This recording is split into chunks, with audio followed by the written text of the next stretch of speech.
Hi everybody, I'm Amor Maximo, and I'm just a random person trying to share how beautiful life is. Today is day 1, day 2, day 3, fourth day of Galley Talks, the first virtual flight attendant conference. So if you're up for it, let's go. To most people, the galley is known as the kitchen in a ship or aircraft. But as for me, I'd like to believe that it's a memorable place for the crew. It is where we set up and prepare for service. It is a haven for personal time, and even a venue to solve emergencies. And if these galleys have ears, they have heard a lot of stories. Numerous cabin crew have shared personal and professional tales, records of happiness and sadness. They have given information and have expressed ideas and feelings, among many, many others. In relation to that, I decided to create an avenue for anyone to talk, for I believe that everyone has something to say, and all that we need is a venue wherein one can speak with people who are willing to listen. And we have that right here. With that being said, may I present Galley Talks, the first virtual flight attendant conference. It is where we have gathered 20 of your favorite flight attendant YouTube vloggers, wherein they will talk about different sides of being a flight attendant and various angles that can be seen in the airline industry. This event is brought to you by Amor Speaks, in association with our social media partner, Flyhigh Manila.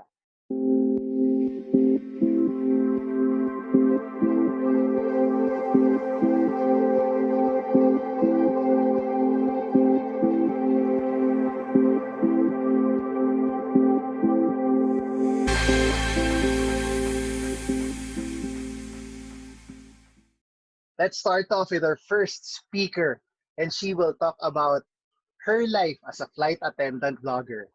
Her YouTube handle is FA Shaine Buhat. And with that being said, may I present Miss Shaine Buhat.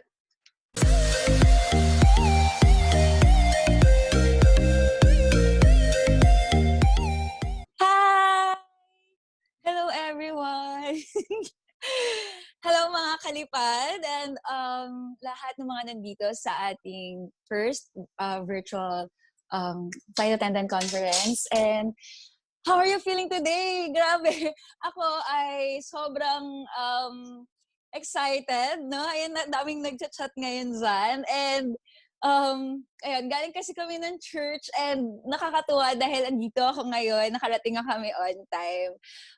First of all, I would like to thank Sir Amor Maximo dyan. Yay! And Sir Mond Ortiz for having me here. Yan. And sa lahat ng mga nandito ngayon, hindi ko maisa-isa lahat ngayon ng nandito sa ating virtual flight attendant conference. Hello sa inyong lahat. And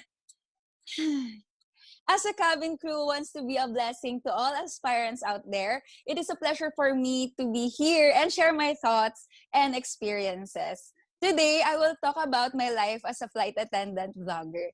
I believe that in the past 3 sessions of virtual talks, my co-flight attendant influencers have already shared their knowledge about our career and gave tips on how to become a flight attendant, proper grooming, and preparation. So now, you already have a bird's eye view on how to get things done.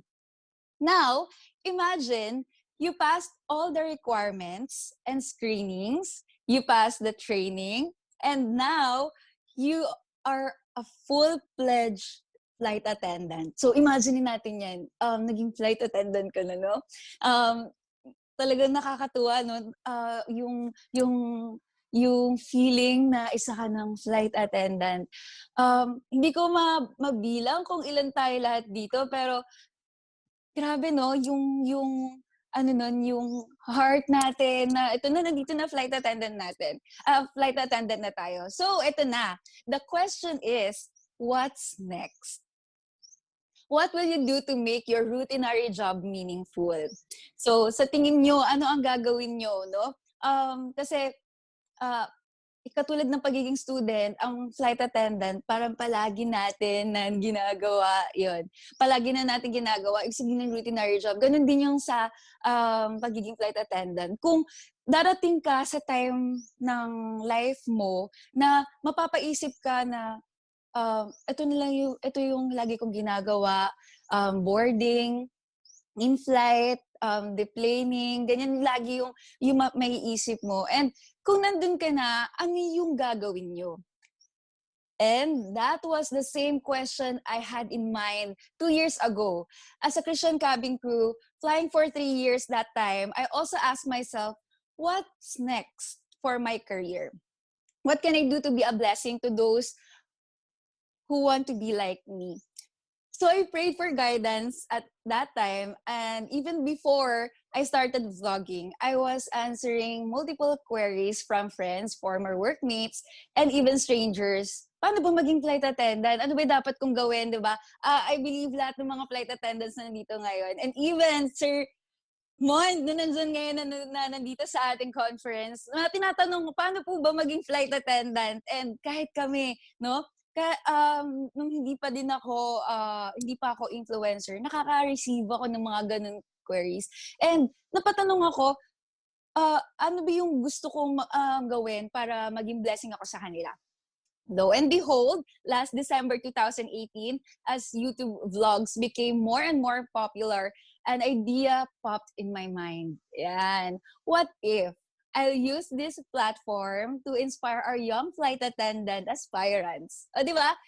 Kasi wala pa tayong mga YouTube vlogger before. Because that time, aside from Miss Janine, I believe you already heard her talk na.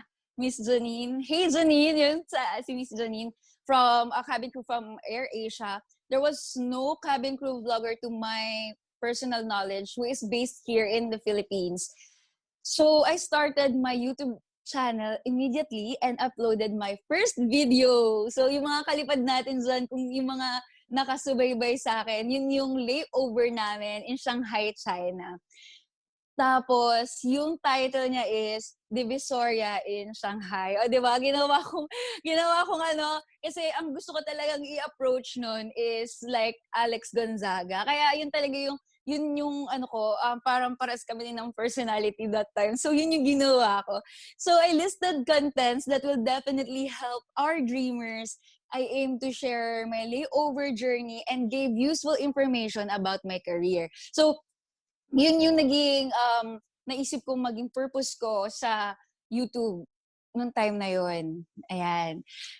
I have been enjoying everything about YouTube that time as I launched my channel until one day, ito na, one day, as one of the first flight attendant vlogger in our airline, I realized it is not a walk in the park. Parang katulad din nung nag-a-apply pa kayo, katulad din nung yung ngayon sa inyo, lahat ng mga nakikinig dyan, di ba? Hindi madali na gusto nyo maging flight attendant. So, ganun din yung naranasan ko, no? Mga kalipad, yung mga ano natin dyan, mga nandito sa ating conference, hindi siya madali. It's not a walk in the park. I encountered difficulties, most especially before, when we were not allowed to use our uniform in any of our social media accounts. Yan. Kasi mas sobrang higpit before ng airline sa amin, most especially sa aming airline sa Cebu Pacific. Hindi kami pinapayagan na mag-uniform. Gamit namin yung uniform namin in any means, ganyan. So, isa yun sa mga na-encounter ko na hardships or difficulties that time. I struggled to share my contents kasi may mga time no na paano yung sinasabi na flight attendant siya, hindi niya naman pinapakita na nasa flight siya, 'di ba? Nagbibigay ako ng inspirational talks din, 'di ba? Nagbibigay ako ng mga tips, pero hindi ko napapakita na flight attendant ako sa platform.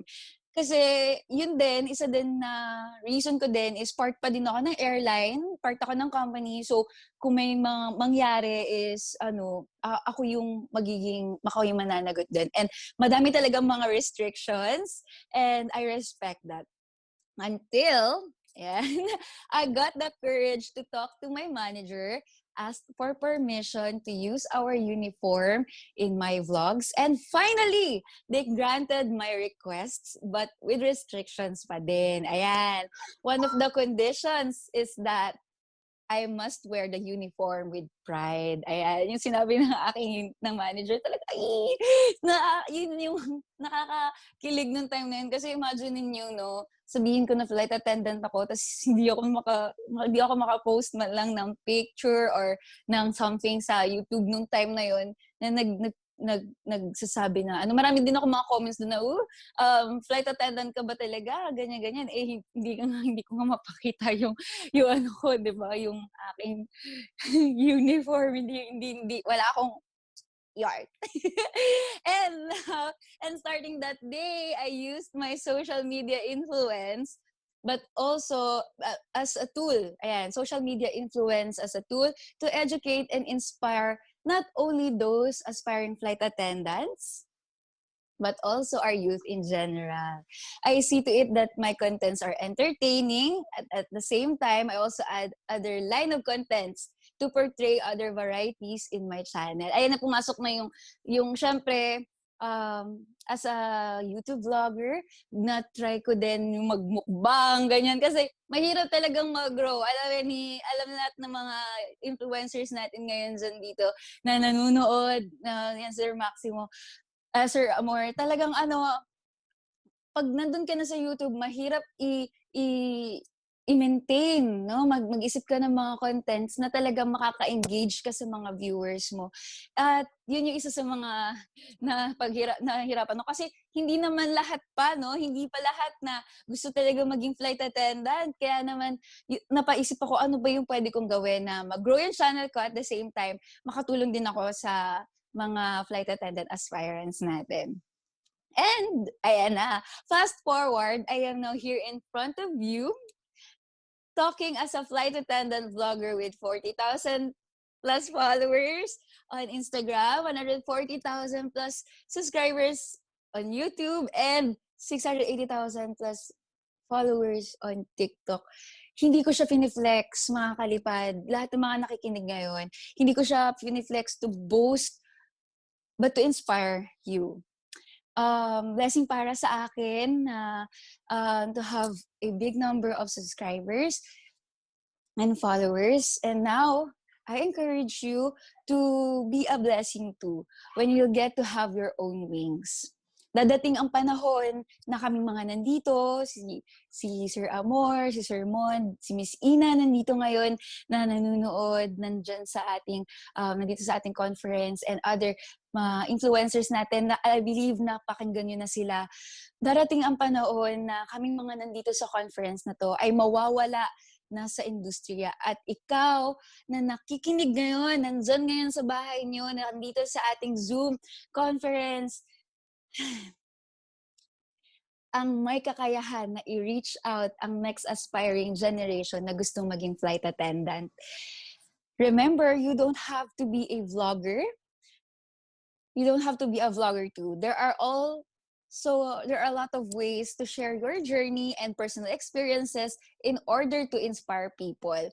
You can use all social media platforms like YouTube, TikTok, Facebook, Instagram, diba? Lahat, madami na tayong means of social media platforms to share our thoughts and knowledge.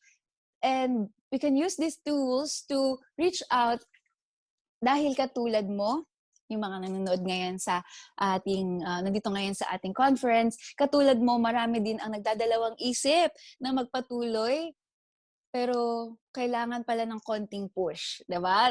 Marami sa atin ngayon ng mga nanonood ngayon na nagdadalawang isip sila, pero marami na akong nababasa sa aking comment section na, Ate Shaine, thank you so much sa video, maraming salamat din, na-inspire ako. Dahil sa'yo, napupush ako na i-push yung aking dream as a flight attendant. And I believe sila, Sir Amor din, and si Miss Ina, and lahat ng mga nandito ngayon, ng mga influencers na nandito na sa ating conference, di ba? Maraming mga nagsasabi ng gano'n na, thank you po, na-inspire po ako sa inyo, and maraming salamat po sa pag-push sa akin na abutin yung pangarap ko. And katulad mo, na nandyan ngayon, nanonood dito sa ating Flight Attendant Conference, marami din ang naguguluhan kung saan magsisimula. So, baka ikaw na, sa part mo naman, kapag nagkaroon ka ng wings, nandyan ka na, makakalipad ka na, naging flight attendant ka na, ikaw na ngayon ang may kakayahan na makatulong sa future natin ng mga flight attendant aspirants. As I close, let me thank personally those flight attendant influencers who shared their knowledge and inspiring stories in this first virtual conference. Kung may oras kayo, lahat ng mga nandito sa ating conference, pasalamatan nyo din sila. Meron silang malaking puso, na may malaki silang puso para matulungan ang bawat isa sa atin. Ang habilin ko lang ngayon, patuloy lang sa pangarap. Kahit mahirap, basta may kasamang dasal at pagsusumikap, makakamtan nyo yan. So, yun lang. Maraming salamat sa inyong pakikinig. And I am so excited na mapakinggan din natin ang mga nandito sa ating last day. Ayan, nakakalungkot kasi ito na yung last day ngayong January, di ba? Na ating virtual Flight Attendant Conference. So, ayun, maraming salamat, mga kalipad. So, thank you and God bless.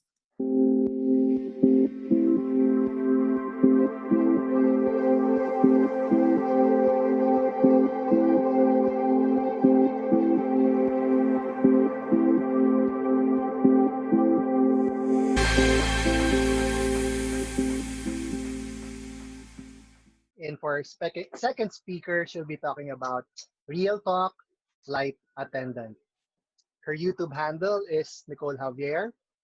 Ladies and gentlemen, Miss Nicole Javier.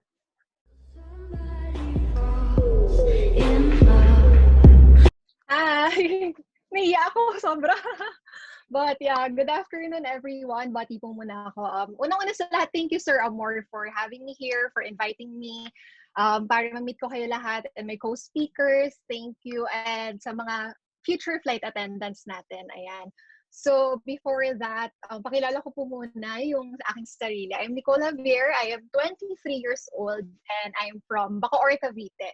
And I'm a former 5J flight attendant. Ayan. So, grabe. First time ko kasi sir maging speaker. So, medyo kinakabahan talaga ako. Sabi ko, hindi ko alam ang gagawin. But, yeah, sobrang happy naman ako kasi nabigay na topic sa akin was real talk. And masaya naman siyang gawing topic because para lang kaming magkakabarkada, di ba? Na magkausap. Yan. So, yun. So, meron ako dito ang parang bullet points ng mga gusto kong execute on this talk. So, sorry kung titingin-tingin ako tsaka para makita ko rin yung comments nyo kasi gamit ko lang po yung phone ko. Okay. So, yun na nga. The topic that was given to me is real talk. So, when we talk about it, it means na yung totoo lang, yung raw, unfiltered, walang halong keme, di ba? Yun yung totoo lang talaga. Kumbaga, ito yung in all honesty. And magandang pagsamahin yung real talk and ang pagiging flight attendant because lalo na sa mga aspirants natin, sobrang dating daming haka-haka, sobrang daming nating kailangan ba talaga ganito, may mga expectations tayo, may mga assumptions.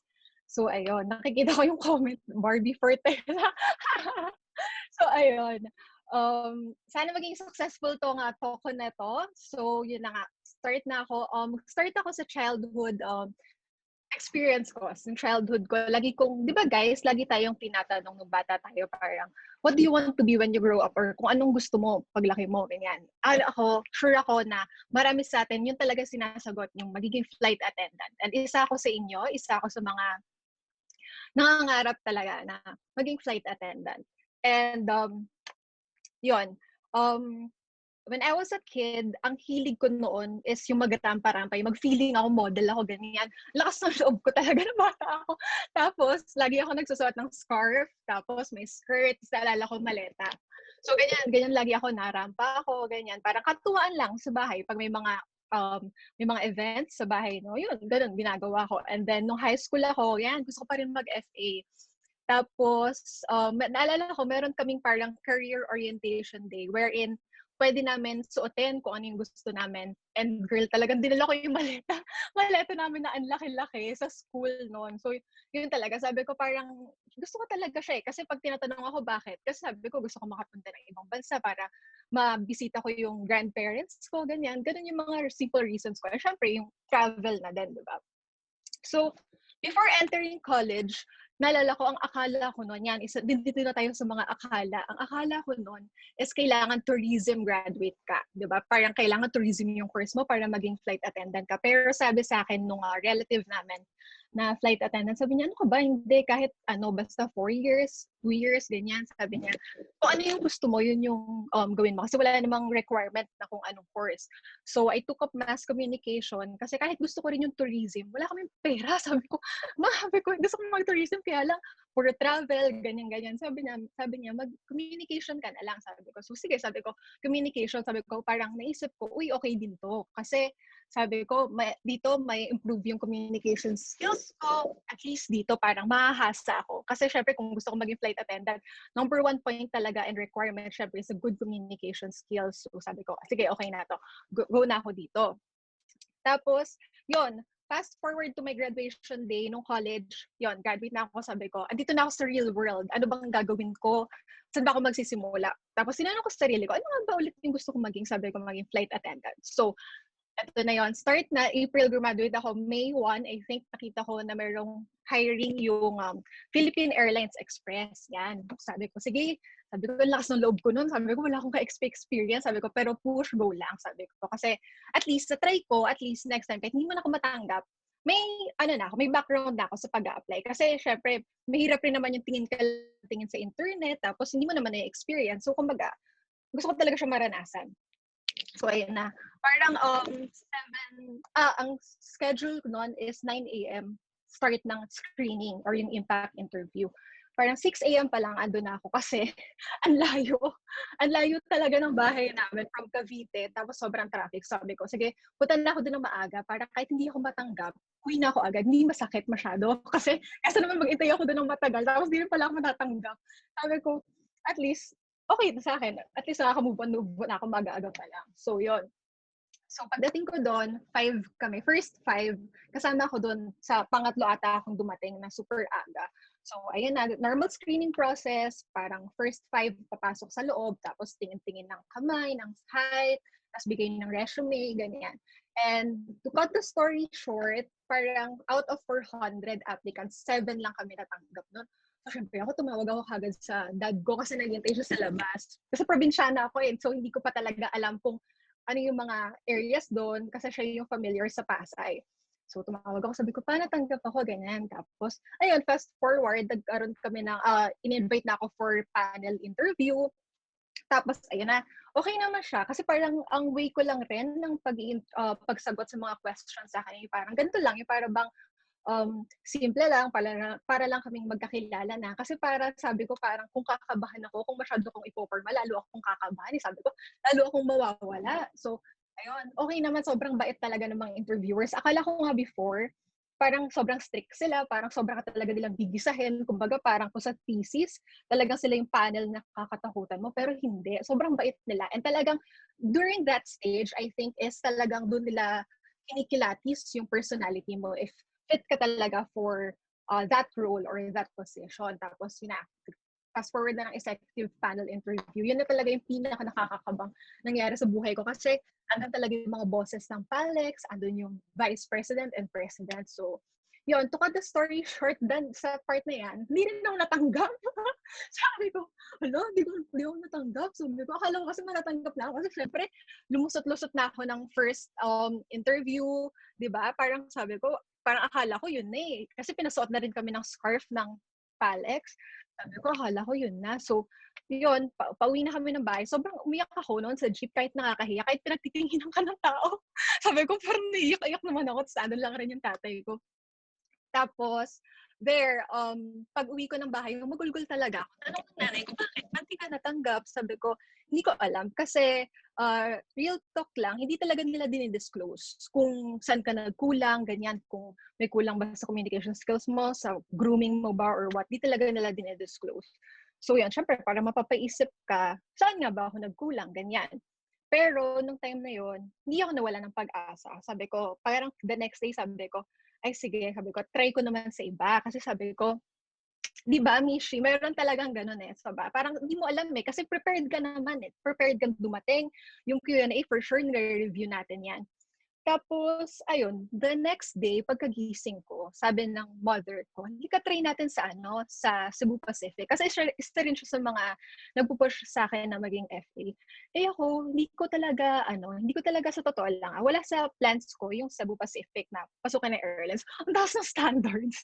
Kala ko kung sino. Pero, ayun, sabi ko, sige, try ko na, sabi ko. Tapos, ayun, same process lang rin siya, guys, ng recruitment. Meron talagang impact interview, panel interview, and executive panel interview. Pero sa SEBPAC, it happened in one day lang. Kasi sa PALX, parang 3 days ako noon sa isang buwan na nagpunta ng paiba-ibang araw. So there, natanggap ako noon. Nung natanggap na ako noon, na-receive ko na yung email na for pre-employment na ako. Siyempre, sobrang saya, di ba?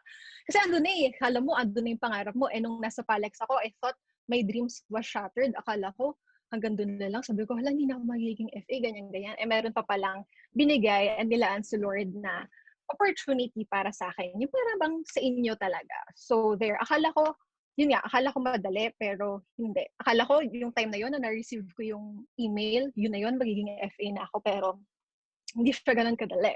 So, we will be moving on with my expectation versus reality. Yun nga. Number 1 is akala ko madali lang mag-apply, pero hindi pala. Diba, guys? Alam sure yung iba sa inyo nakapag-try na talaga mag-apply and dadaan talaga tayo sa butas ng harayom, sa initan, talagang pipila at pipila tayo. Kasi bakit? Gusto talaga natin yun. Pero, kung ma-decline tayo, tulad ko, take it from me na may darating na better and huwag kayong madismaya kasi talagang siguro way lang yun para i-assess rin natin yung sarili natin kung saan tayo nagkulang, ganon. And I know may better plans, Lord, para sa ating lahat.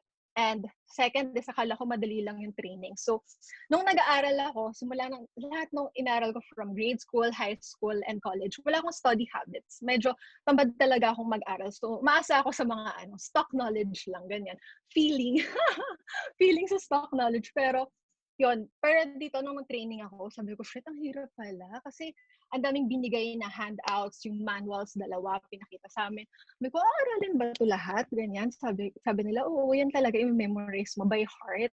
Sabi ko, sabi ko, dito lang pala mabubuo yung aking study habits. And imagine mo, everyday exam, yun talaga yun. Everyday exam, may practical drills pa in between. Tapos, I travel from Cavite. Hindi ako nag-dorm nung time na yun. So, everyday gumigising ako ng 5 a.m. Ay, maalis na ako ng bahay 5 a.m. Dadating ako doon 7. Tapos, makakauwi na rin ako ng bahay 7 p.m. So, talagang kinareer ko siya. Sabi ko, sige na, i-push ko na to. Kasi andito na ako di ba? Alam naman, hindi ko pa gawin yung best ko. May nalalaglag talaga. And may 3 lifelines lang talaga tayo sa sa training. May 3 lifelines lang. So, hindi siya madali, pero if you want it, you will work hard for it, diba? So, yun. And, lalo na nung ang isa sa memorable ko na subject or program or course na nandun nung training was my duties and responsibilities. Ito talaga ako nalito-lito. Sabi ko, ito pala yung ginagawa talaga ng mga FA. And by this time, sabi ko sa mom ko, pag hindi ako naging FA or hindi ko napasa tong training na to, huwag niyo akong ikahiya. Sabi ko, kasi talaga nalilito-lito ko. Sabi ko, ang hirap. Kasi ang akala ko, pag FA ka, parang all about customer service lang. Yun lang. Tapos lagi ko pa tinatanong sa sarili ko, paano nga pala pag halimbawa nagkaroon ng emergency landing ng aeroplano, paano, ganyan. Yun pala, mga FA pala ang kasangga. Kasi guys, baka akala niyo bakit wala akong background sa pagiging FA. Kasi trivia, fun fact lang sa akin, nung first time ko makapunta ng airport, tsaka first time ko makasakay ng aeroplano, nung nag-training na ako sa SEBAC. Di pa ako nakakasakay ng aeroplano ever. So, yun. Kaya wala talaga akong idea. Tapos, yun. Pero akala ko mahirap yung work, pero hindi. Routinary yung work. You just have to master every position na ibibigay sa'yo on that day. And yun lang. Master mo lang talaga yung routine mo. More review, especially sa mga emergency procedures na gagawin in case na magkaroon ng emergency. And akala ko lang grooming lang sila, lagi lang sila. Syempre, pag may nakita na yung FA, lagi silang nasa stance, ang ganda ng stance, ng posture nila, gaganda ng mga mukha, ang gagwapo, di ba? Akala ko, parang pang model lang talaga, tulad ng ginagawa ko nung bata ako, pero hindi. And sila yung malaking part sila ng aeroplano. I mean, malaking part sila ng flight na kinabibilangan ng mga tao and passengers every day. So, hindi lang sila basta-basta. And last but not least, ang expectation versus reality ko, being a flight attendant is a glamorous job. And indeed, it is. Pero it's something that you can enjoy, paid to travel, they say. And the world is our office. And they are exhausting days, but that's part of it. Talaga, di ba may mga days tayo na nababurnout tayo, and ako kahit gano'n ko ito ginusto, may days ako before nung flying ako na parang sabi ko, ayoko na lumipad, sabi ko, natamad na ako, ganyan. Pero you just have to go back on the reason, bakit nga ba? Bakit ko nga ba gustong lumipad? Bakit gusto ko maging flight attendant? Para it'll help you out to refuel kung ano man yung mga burnout or yung mga worries na nararanasan natin. So, yun. And, grabe, kinakabahan talaga ako. So, yun. You can use the chat box, guys, if you have any questions para I can answer it. And, yun. I have tips for you guys. So, number one is you have to be prepared in all things, especially mentally. Kasi, feel natin, di ba, minsan parang okay na yung grooming, yung Q&A na practice na, etc., etc. Pero, what if hindi ka naman matanggap, di ba? Ganun yung lagi yung iniisip ko. So, lagi ko na prepare yung sarili ko mentally na, okay, pag di ako natanggap, iiyak ko lang yon, idadamdamin ko yon, pero I need to get up on the next day. Kasi hindi naman pwedeng mag-stop lang yung world ko eh. Hindi lang pwedeng nandun lang ako. So, wait lang. May question si Mishi. What do you mean practice po? You mean memorize your answers? I think you have to memorize the questions. Aralin mo yung questions, but kasi pag sinabi mong memorize your answers, medyo nahahalata kasi yan pagdating sa interview. Parang medyo risky yung pag-memorize ng answers. Pero I think ang ginagawa ko kasi is nagkakaroon ako, halimbawa, one word lang kung bakit ko gusto maging flight attendant. Tapos, yun yung basis ko. And, doon ako bumabalik if ever tanungin ako. So, bakit ko nga ba gusto maging flight attendant? Sabi ko before, kasi ang hilig ko sa human interaction. I like human interaction and I'd love to be part of your company. Ganun, lakas na loob. Tapos, ayun. And, yun nga, dress well, look presentable, practice your Q&A as much as you can, but don't overdo it. So, be mentally prepared na in all things na mangyayari during that day. And then, second is embrace the process. Sabi ko before, I'm born to become a flight attendant, but I don't think we're born to become a flight attendant if hindi natin yung paghihirapan. If sa isang failure lang, if sa isang parang mistake or hindi ka lang natanggap pag stop ka na doon, kailangan talaga nating i-prove yung sarili natin. Syempre, kanino? Kay Lord na deserving talaga tayo doon. Kasi syempre, di ba, nasa Diyos ang awa, nasa tao ang gawa. So, pray lang lagi. Tapos, do whatever you can do here, di ba? Para at least may nagagawa ka for you and for yourself as well. Tapos, study hard and gain experience while waiting for your takeoff. Don't just wait and do something for the meantime. Tapos guys, alam nyo dito, I think relatable ako dito kasi I'm part of the retrenchment na nangyari last year. And anong ginawa ko? Hindi naman ako pwedeng hindi naman ako pwedeng magsa-stop lang doon. Hindi naman pwedeng porket nag-end na yung journey ko, nandun lang ako, mag-iintay ako ng hiring, ganyan-ganyan. Eh, hindi natin alam kung kailan mangyayari yun. So, we just need to gain experience. Kahit anong experience, let's grab it because we're young. And I think, especially sa pandemic na to, walang kasiguraduhan lahat. So, kailangan natin mag-gain ng experience. And especially now, na we have to do something every day na that will lead us to our goals in life. And last but not least, you have to pray. God has a plan for everyone, and do not be dismayed in your failures. Surrender natin lahat sa Kanya. Kasi before nalala ko, lagi talaga ako nagpe-pray. Sa mga hobbies ko before, sa mga pageant, ganyan, lagi ako nagpe-pray. And parang mas, kasi may assurance kasi na hindi ka pababayaan pag nagpe-pray ka. So, yun, kahit 1 minute lang, 3 minute lang, bago mag-start yung interview nyo, yung hiring process, pray lang. Kasi God is with you and hindi ka niya pababayaan. And if it's not yet your time, take time to refine yourself. Ayun lang.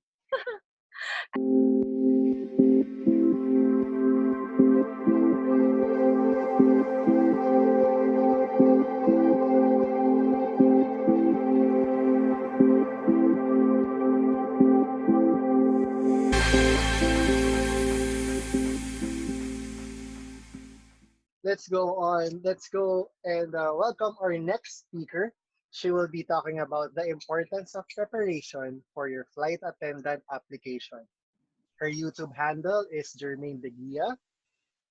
And with that being said, please welcome Miss Jermaine De Guia.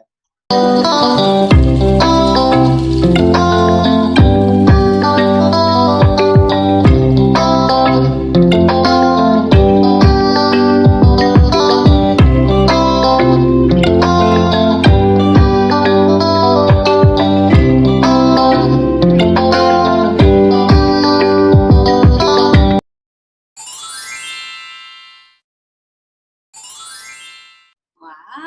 Welcome aboard, everyone. I'm Jermaine De Guia, and welcome back to Galley Talks Virtual Conference 2021. Hi, everyone. Can you hear me clearly? Yes? No? Maybe? Can you all see me? Ayan. Okay. So, before we start, no, tanong ko lang din, gutom na kayo? Katulad ko. Lagi naman akong gutom. So dahil dyan, congratulations! Sabay-sabay po tayong magutom at matuto. Before we start, I just want to check if everyone is still awake.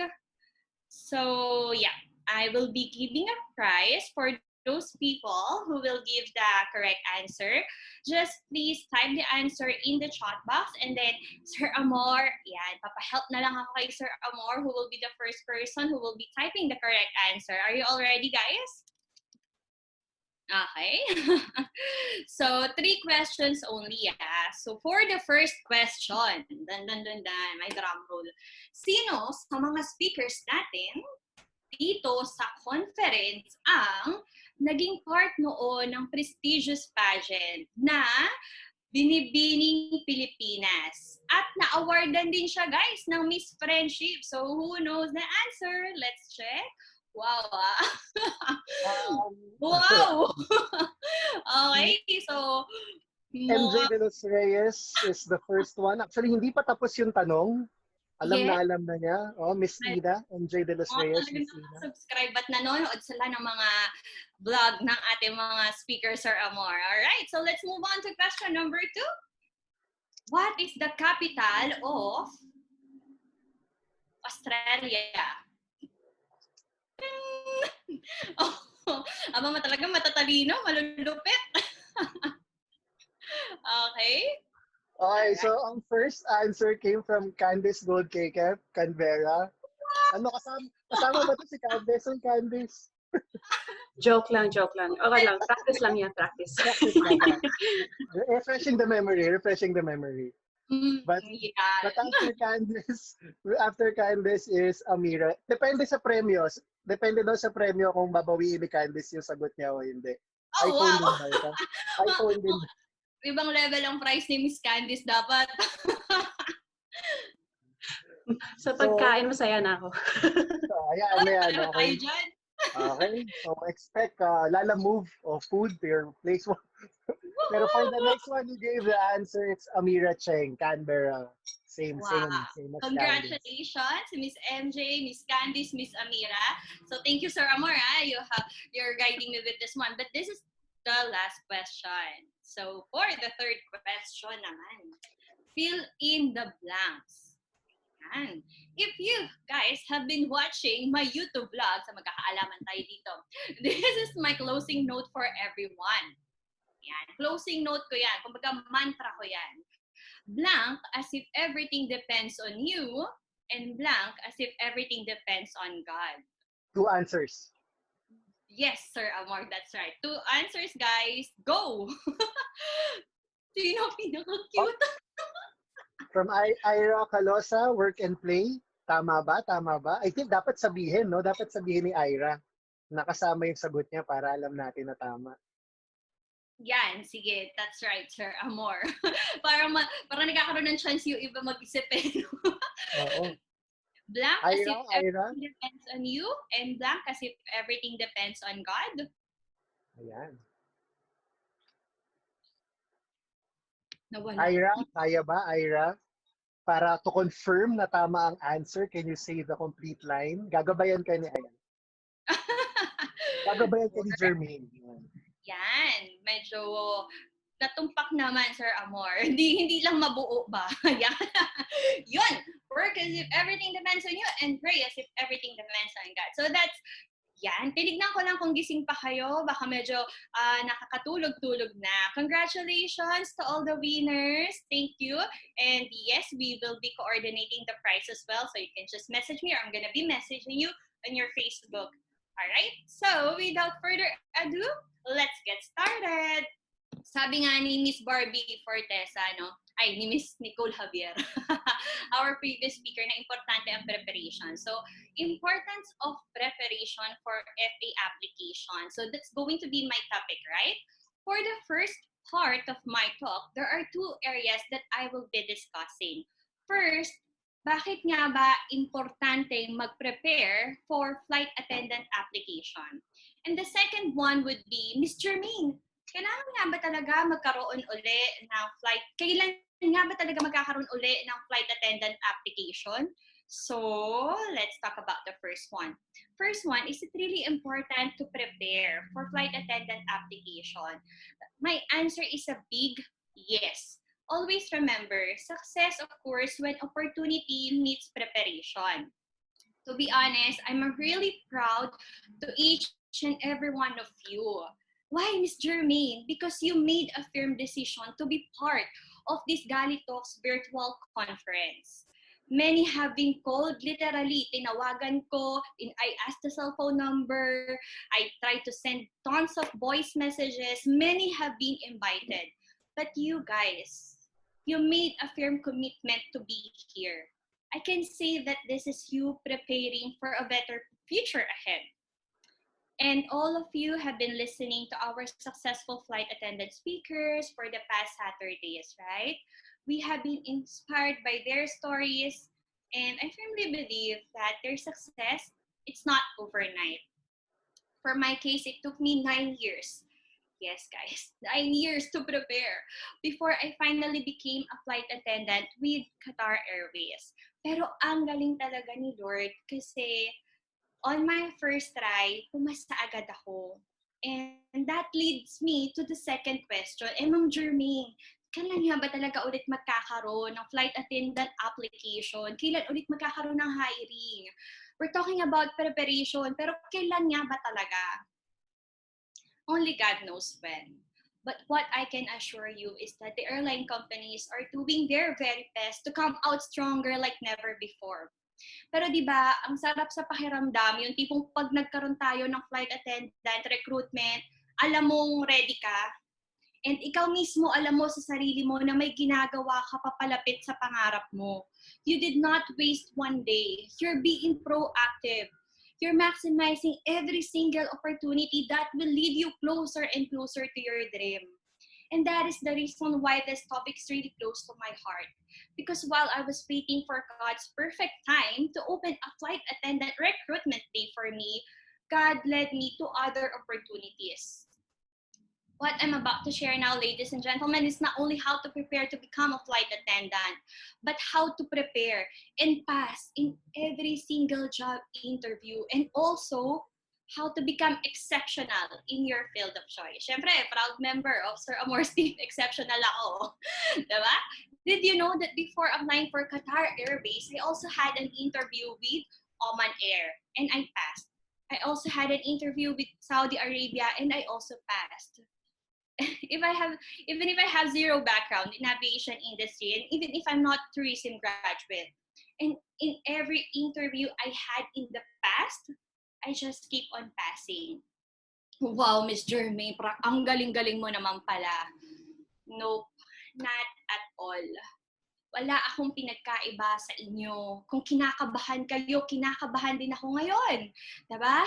Parang lalabas na yung puso ko sa katawan ko. I have encountered so many failures in other areas of my life. But what I can say is that God has been faithfully molding me and guiding me on how to prepare for whatever lies ahead.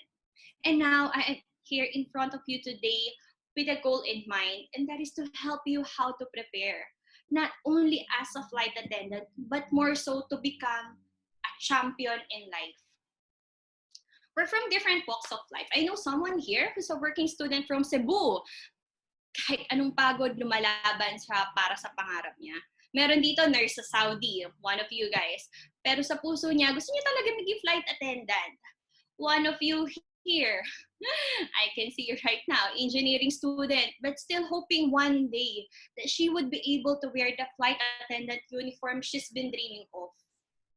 One of you just like me, anak ng tricycle driver. If you watch my previous vlog, I have shared my story. Si Papa nag-sidecar driver, nag-jeepney driver, si Mama nagbenta ng lugaw, siopaw, sari-sari store, kahit ano ang sipag ng mama ko binibenta niya, wag lang puri, para lang just to make both ends meet. Aminin ko sa inyo, mahirap maging mahirap. But I use all these challenges and hardships in life as a fuel in order for me to strive harder. Why am I sharing this? Well, I don't know what you're going through. Baka meron sa inyo outside the four corners of this Zoom conference, baka pagdating sa totoong mundo ninyo, parang hindi nyo na alam kung may pag-asa pa ba. Or you're probably asking, darating pa ba yung time na matutupad ko pangarap ko? To all the participants listening right now, it's not an accident that you are here today.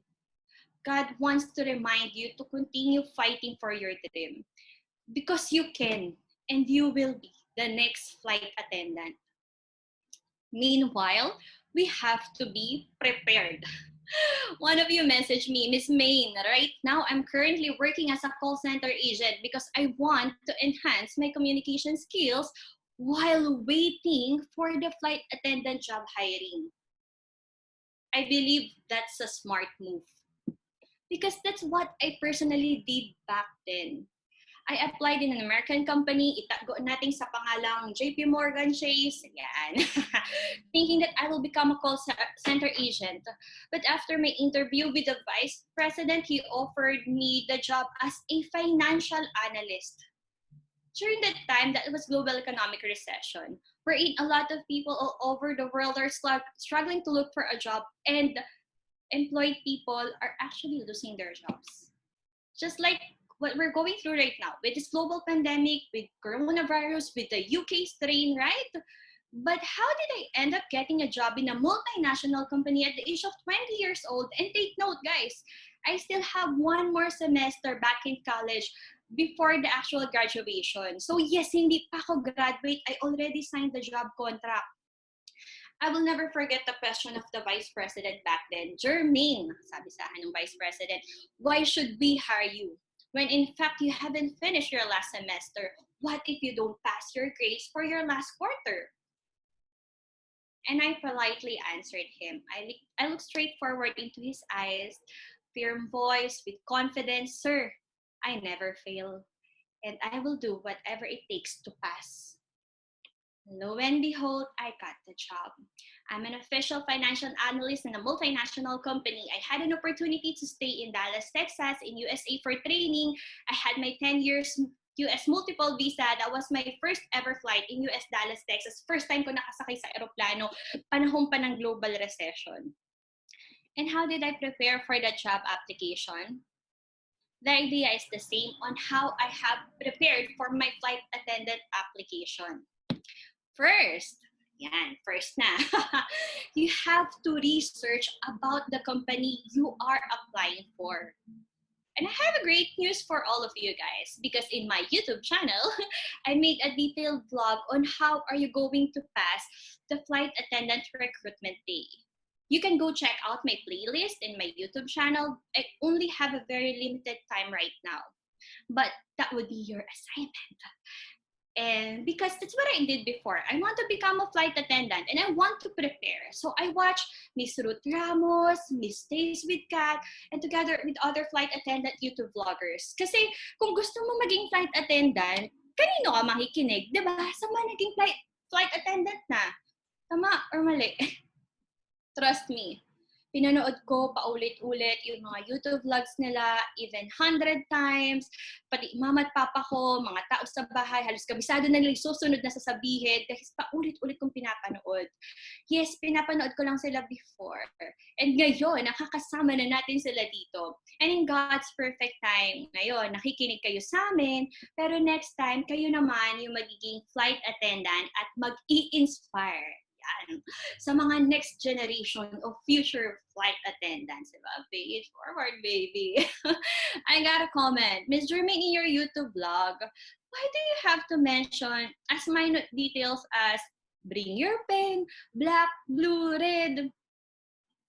Ayan. It's a very interesting question. It is possible that the recruiters will give some tricky instructions just to check if you are really listening and if you are really prepared. For example, during the written test, there will be English comprehension, grammar, essay, and math exam. Yes, during that time when I had my recruitment day, may math exam po kami. So the recruitment team might put the black pen on top of your table and the recruiter will give an instruction. All right, everyone. You only have 1 hour to finish the exam. Please use blue pen to answer and kindly submit your paper here in the forward as soon as you're done. Good luck. And now they will be observing you thoroughly. My question is, are you going to use the pen they have prepared for you or are you going to get your own blue pen? Nag-prepare sila sa table, black pen, pero nagbigay ng instruction, narinig mo, blue pen.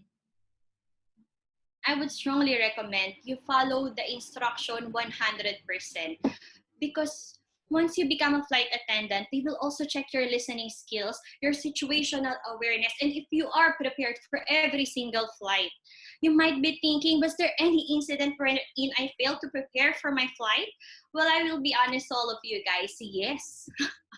During my first week of flying, I failed to wear my uniform belt. Diba? Sa lahat ng makakalimutan ko, uniform belt pa. Of course, the grooming officer reprimanded me and warned me that it could be a serious offense because they will not allow me to fly if my uniform is not up to standard. So, anong nangyari, Miss Jermaine? By God's grace, we found an extra uniform belt and I admitted my mistake. I sincerely apologized and made a commitment that it will never ever happen again, madam. You see, guys, I made so many mistakes, not only in my job, but also in life. A wise man once said, it's good to learn from your mistakes, but it's way better to learn from other people's mistakes. And that leads me to my next point, how to prepare mentally and emotionally. Have you noticed, I do not discuss the practical and common concern like prepare for your height test, prepare for your scar, for your mole, what to wear for the interview, because I already made a detailed blog with regards to those topics. In fact, I made some examples on how to prepare and answer questions for the recruiter if you're not a tourism graduate or perhaps if you're not a nursing graduate, or if you are a mass comm student, and different other examples. But what I'm highlighting right now are the not so obvious requirements that the recruiters are looking for. What are the not so obvious requirements, Mr. Jermaine? That would be your character. More than the physical appearance, more than the head knowledge, they will be checking your character. That's why it's equally important to watch your thoughts, for they become words. I spoke to Risa May, one of you, and Christopher last time, and I've been observing and listening to their words as they keep on saying, magiging flight attendant din ako, Miss Jermaine, kagaya nyo. And I admire people like them because no matter how difficult their situation may be, they never fail to declare positive things. And it's simply because they have this healthy mindset. Watch your words, guys, for they become actions.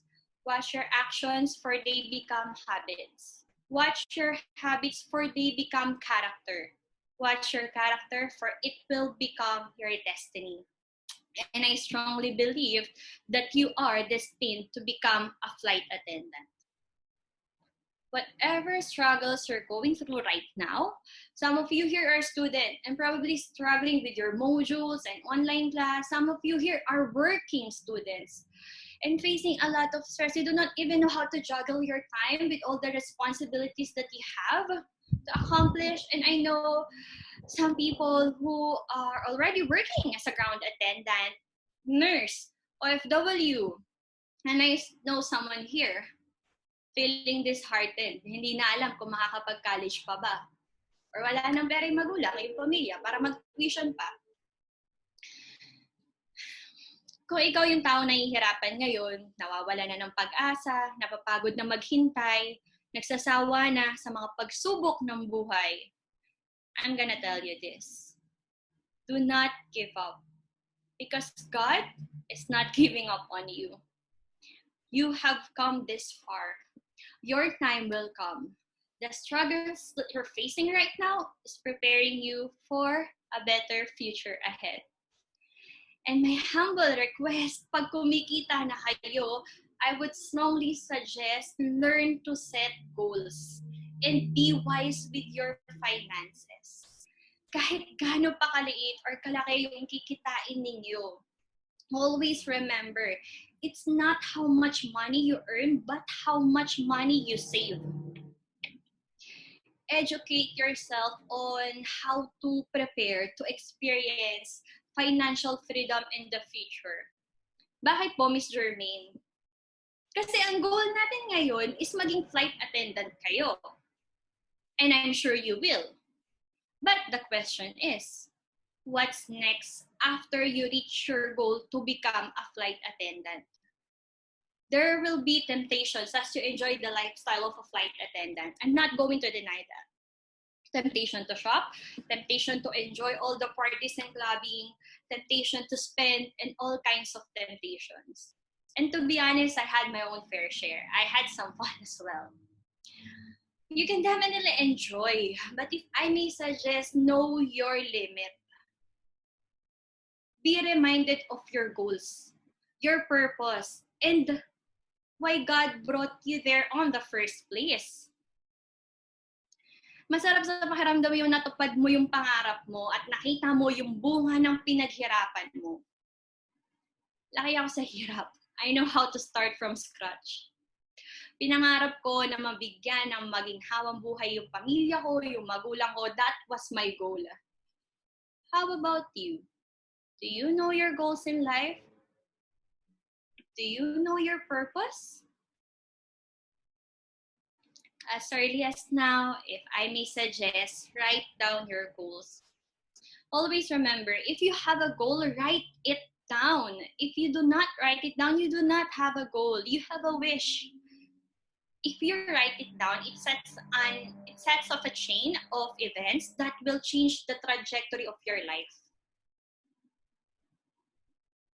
Please allow me to end with a story. There's this small eagle, ayan, who fell from the safety of his nest. Maganda tong story na to.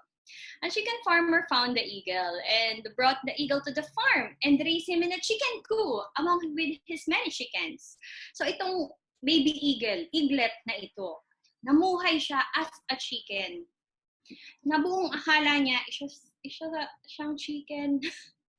And then the other man saw this eagle acting like a chicken.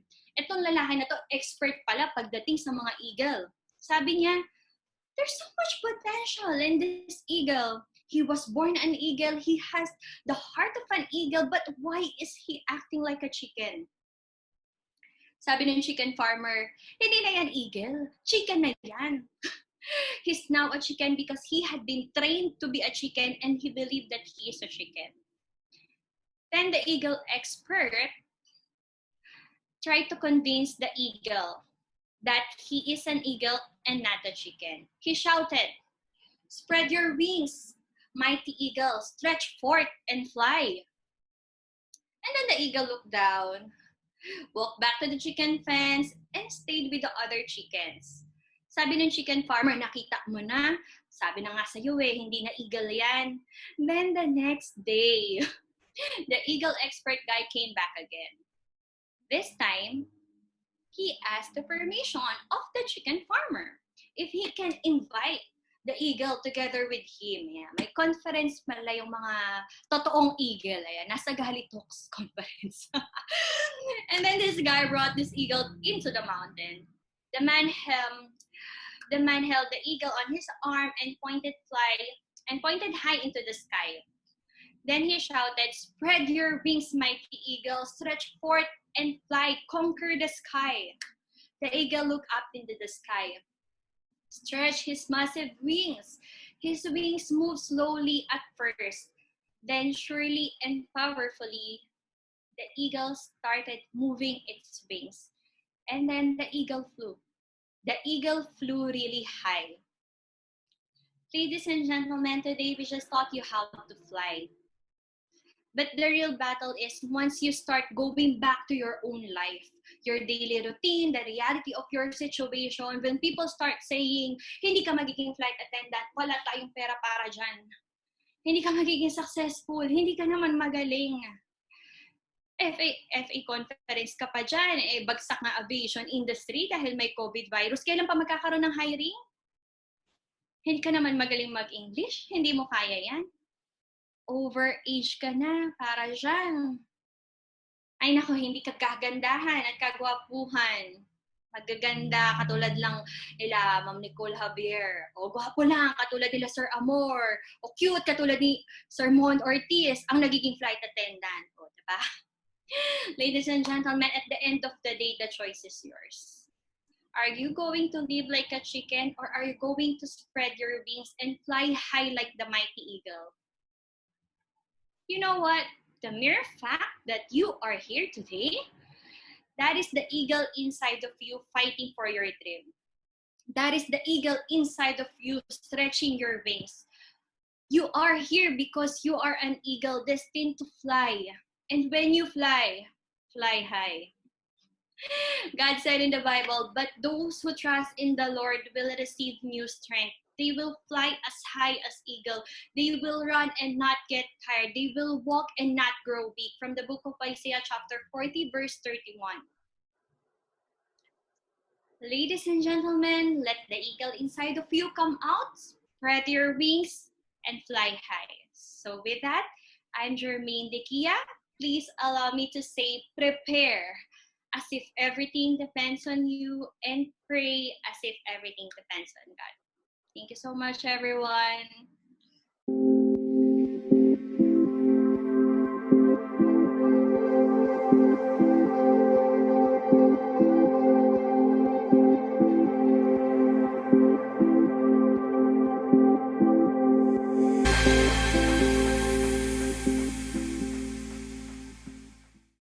All right, we're back. We're back with Galley Talks, the first virtual flight attendant conference.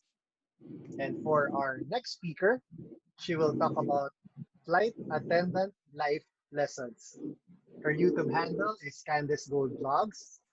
And may I present Miss Candace Gold Cake.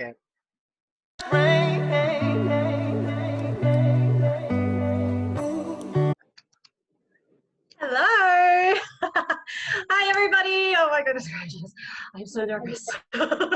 If everybody, if all the speakers here were nervous, I am the most nervous. You have no idea. All right. First things first, thank you so much, Amor, for actually thinking about me to put me on this platform. First things first, I've never done public speaking in my whole entire life, so that's why I'm shaking. So, again. So, if I speak too fast, please do let me know. When I'm very nervous, I just blabber things out. So that's just me. Okay, anyway, next thing, you know what, when Amor messaged me on the day itself, Candace, would you be a part of this? I didn't even think twice. I just said, yes. I did that straight away. I said yes without even thinking.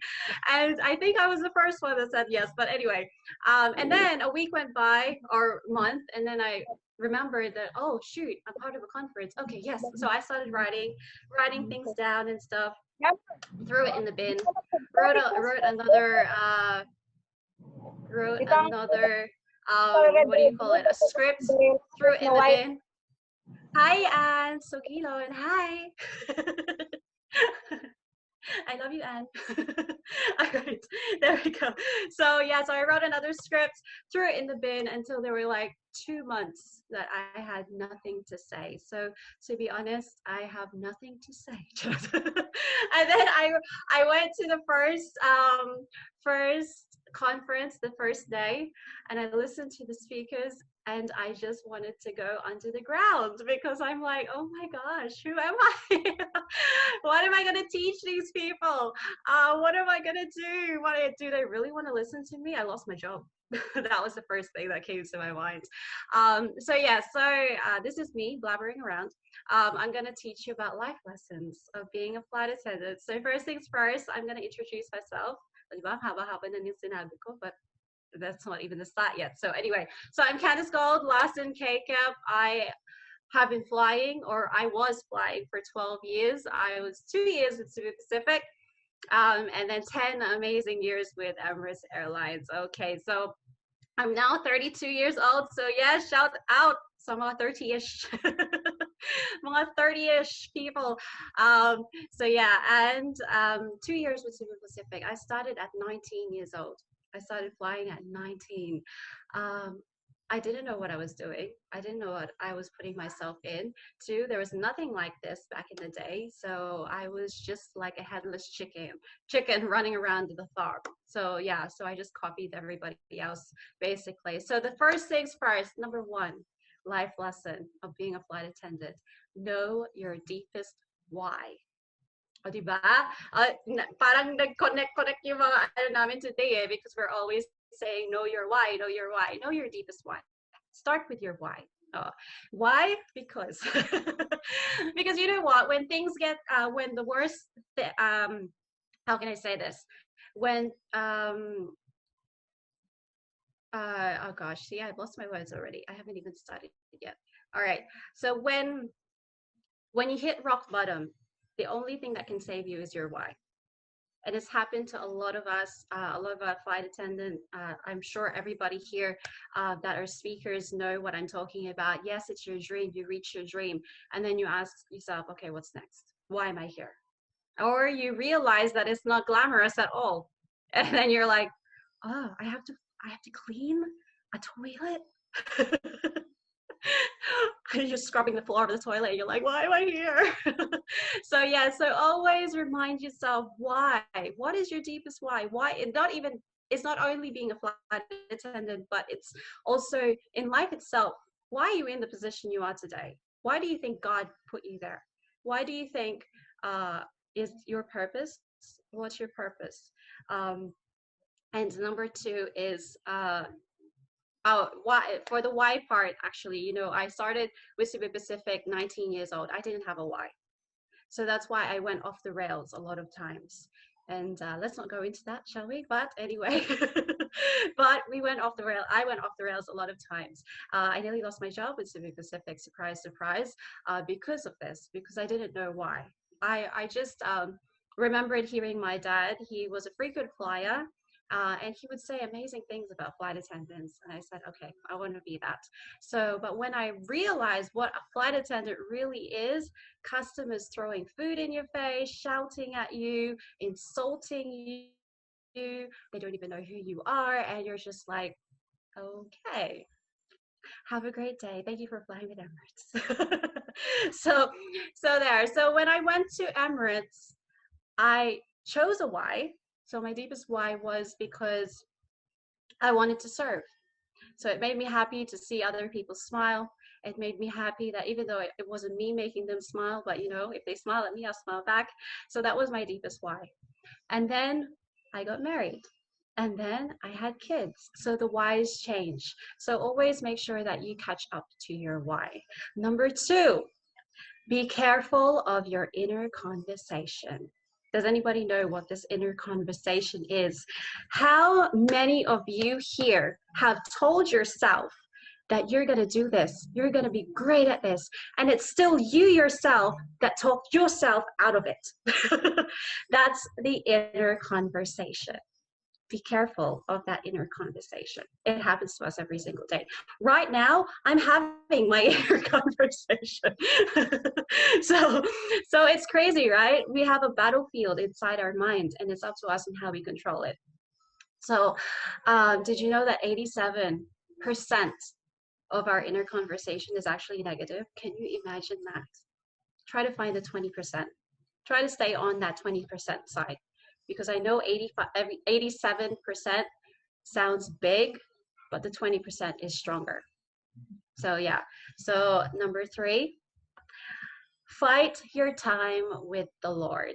With all due respect, I'm not promoting any religion here or anything, but the faith itself, for people that are following me, they know that I have big faith, and you have to fight your time with the Lord. You cannot say, pagkagising, thank you Lord naman ako. Or you're so busy during the day, you got what you wanted, you became a flight attendant, and then suddenly you're just filled with temptations and great things that you can actually do. Everything is at arm's reach, that you actually forgot about the person that put you there. Everything that we have in this life, may it be your cell phone, may it be the lamest thing, when you cry, your tears, how amazing is that? The sky above you, look around. Everything is because of him, and it's because of him alone. And if he takes it from you, there's a greater reason why. If he gives it to you, you should be grateful for it every single day. So fight your time with the Lord. I always have an hour in the morning and nighttime, my quiet time, basically. And you will realize that if you do have that quiet time, no matter what your religion is, as long as you've got the faith, if you do have that quiet time, it's kind of like meditating. It calms you down, and your day is just amazing. Your day is just filled with light when you start that way. My gosh, 15 minutes pa lang. I feel like I've said so much. I feel like it's been an hour already. All right, so I'm looking at the time. It's like 15 minutes. Okay. Yeah. All right. I have to think of something else to say. All right. Number 4, unlearn to relearn. Okay. The thing that happens with us, I think it's human nature that if we achieve something, we feel like we are the best of that something. I know this. I call it acne. AKNY, acne. Alam ko na yan. The acne attitude. Alam ko na yan attitude. Ay, naku, alam ko na yan. Anong pinagsasabi nito? I know that already. I don't need to listen to that all the time. I always tell my followers that, listen to this. Even if you have it as your mantra every single morning, there's like an hour of I don't know. I listen to motivation podcasts and everything, John Maxwell and everything. So I always have that in the morning as well. And then a lot of people say, I've memorized it already. I know it already. But you have to unlearn, to relearn, especially those flight attendant school. It's amazing that you are doing flight attendant school. It is actually a heads up. However, I do tell you, when you get to the training, you have to unlearn, to relearn, because that is the attitude that will save you. The attitude of being humble. Okay, you know it already. You know it's an Airbus.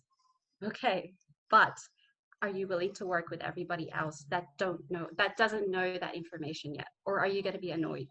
Like, how come they don't know? Oh, they didn't go to flight attendant school. So, you know what I mean? Attitude as well. Life lessons. Okay, I've run out of my life lessons. I'm gonna think of more. So this is how random I am. Like I remember Amor saying kanina lang, diba? When you're doing vlogs, it's like it takes days to do vlogs, even weeks. You know, when I do a vlog, I do like 30, 50 takes because I'm like bulol, diba? Bulol ako. Edi, wala. Paulit-ulit lang.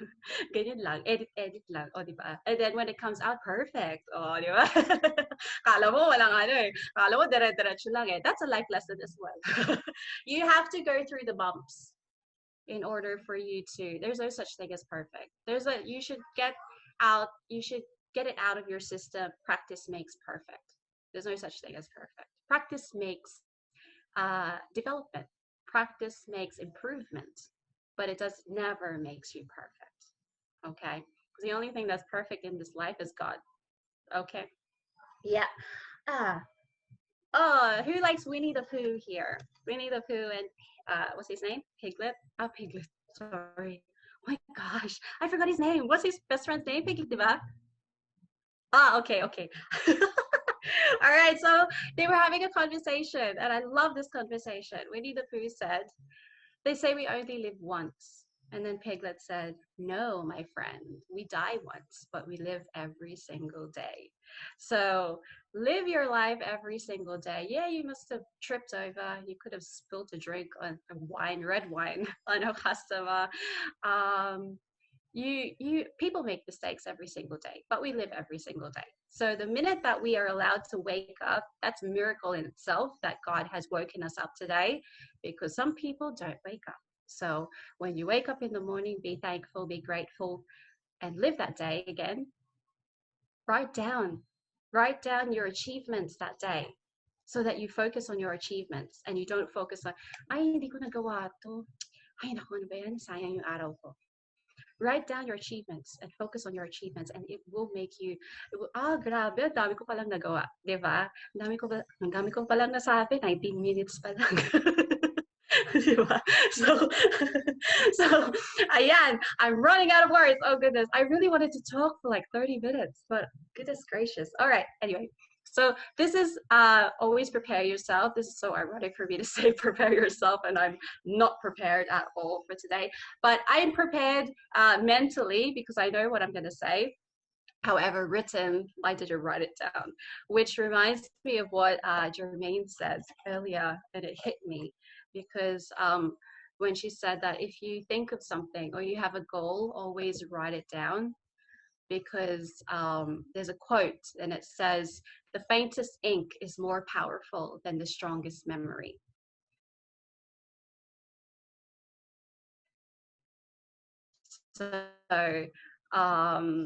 So no matter if you always, what it is, alam ko na yan, acne attitude again. Yeah, I know what my goal is. I don't need to write it down. It's in my head. Yeah, but it's in your head. I have a dream board. I know it's so childish. A lot of people, like around this area, my husband's cousins will say, "See my dream board," and they're like, "Are you grade school?" I'm like, "No, it's just my dream board. I need to see it every day."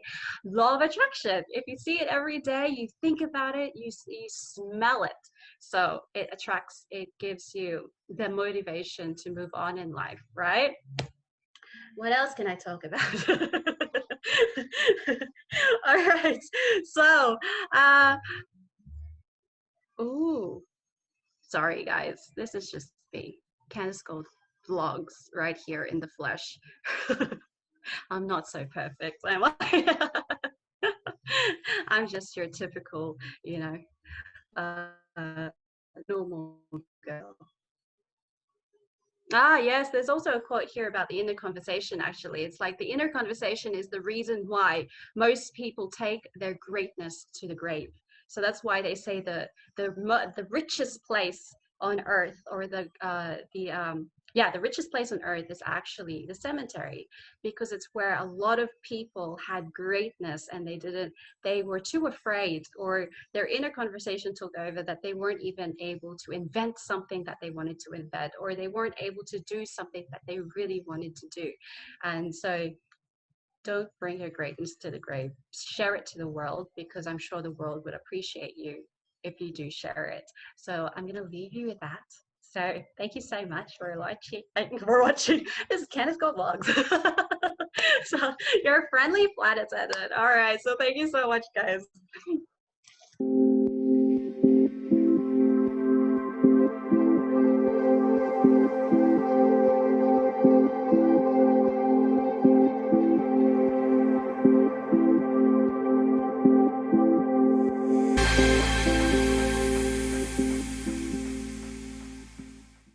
Hi everyone, ladies and gentlemen, good afternoon. So my name is Amor Maximo and I am here to introduce our next speaker.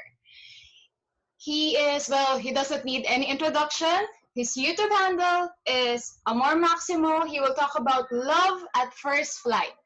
His name, Amor Maximo. Give it a round.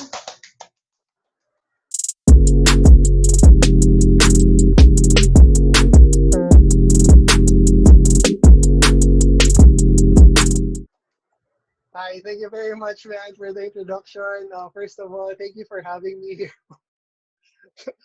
guest guest speaker, no? Guest speaker. So, alright. So, salamat, man. Uh, let's do this, no? Hi, everybody. I'm Amor Maximo, and I'm just a random person trying to share how beautiful life is. Today, I will talk about love at first flight. So, if you're up for it, let's go. Every time I start a speaking engagement, if you attend my webinars or my workshops, any event, I start off with the same thing. I try to ask random questions. And this is not an exception. So magtanungan muna tayo. And I usually ask for the same questions. Usually. So babaguhin natin ngayon. I will not give you the question. Okay? First, I will need for a victim. Sorry. I will need for a volunteer. Ayan. Isang taon mahigit ko na sinasabi pero hindi pa rin gasgas yung joke. So, anybody would like to be a victim? Sorry. Volunteer. And of course, wala. Ay, meron. Si Gianna. May nag-volunteer. Okay, maging victim. Sige. Gianna, before I ask you the question. Hello, can you hear me? Ayan. Yes, sir. Ayan, salamat. Hello. Thank you. Gianna, can I ask for a number? 17 kasi birthday ko. Ayan, 17 kasi birthday niya. Pero hindi yun yung tanong. Ang tanong ko, define love. Eh? Oh, gulat kayo, no? Iba, no? Define love, Gianna. Parang love is... ka na mag-volunteer, no? Hindi. Wait lang. Love is parang, kunwari sa school or sa work mo, kunwari, di ba, FA, kung love mo yung bagay na yun, parang mamamotivate ka na mag-excel lagi. Yun. Yeah, no. Thank you very parang much. Motivation. Sa motivation, love, yan. Salamat. So sabi mo 17, no? 1, 2, 3, 4, 5, 6, 7, 8, 9, 10, 11, 12, 13, 14, 15, 16, sakto, 17.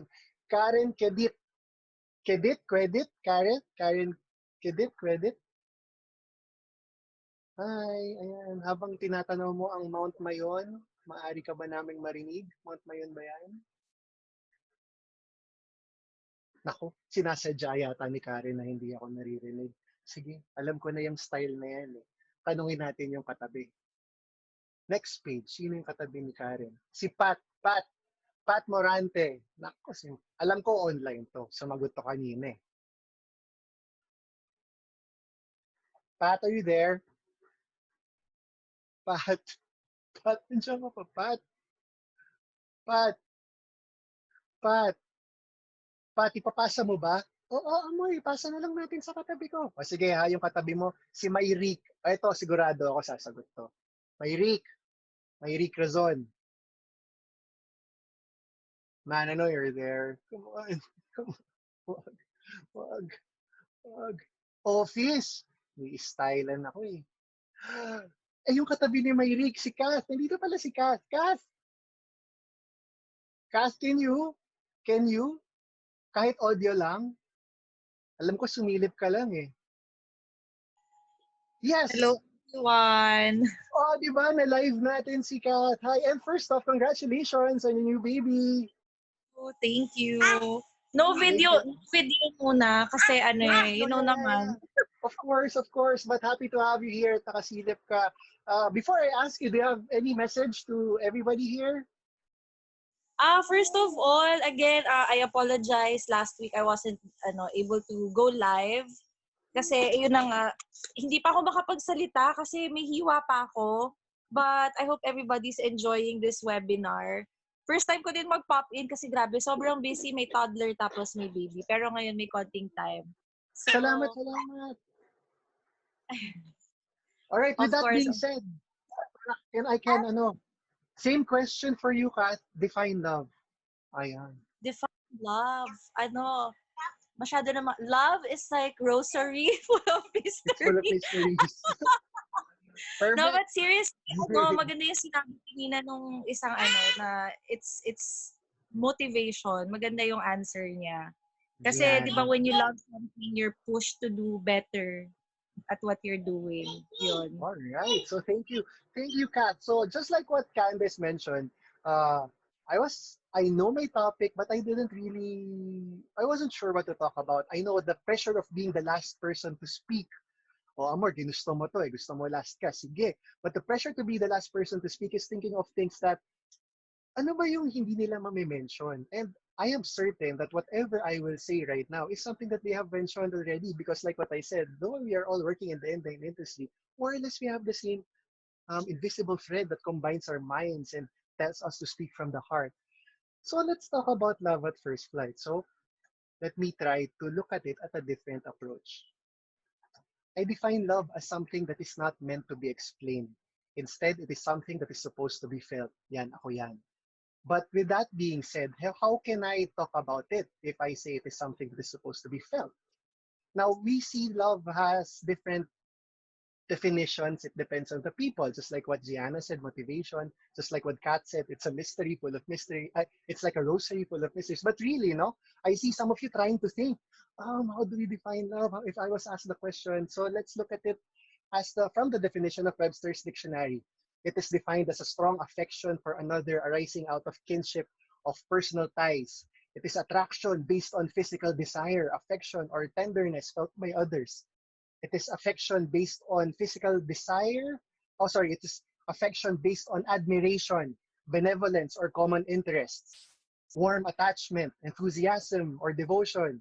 To hold dear, to like or desire actively, to thrive in. And it doesn't even end there. These are just some of the definitions available. And it just confirms how difficult it is to talk about love.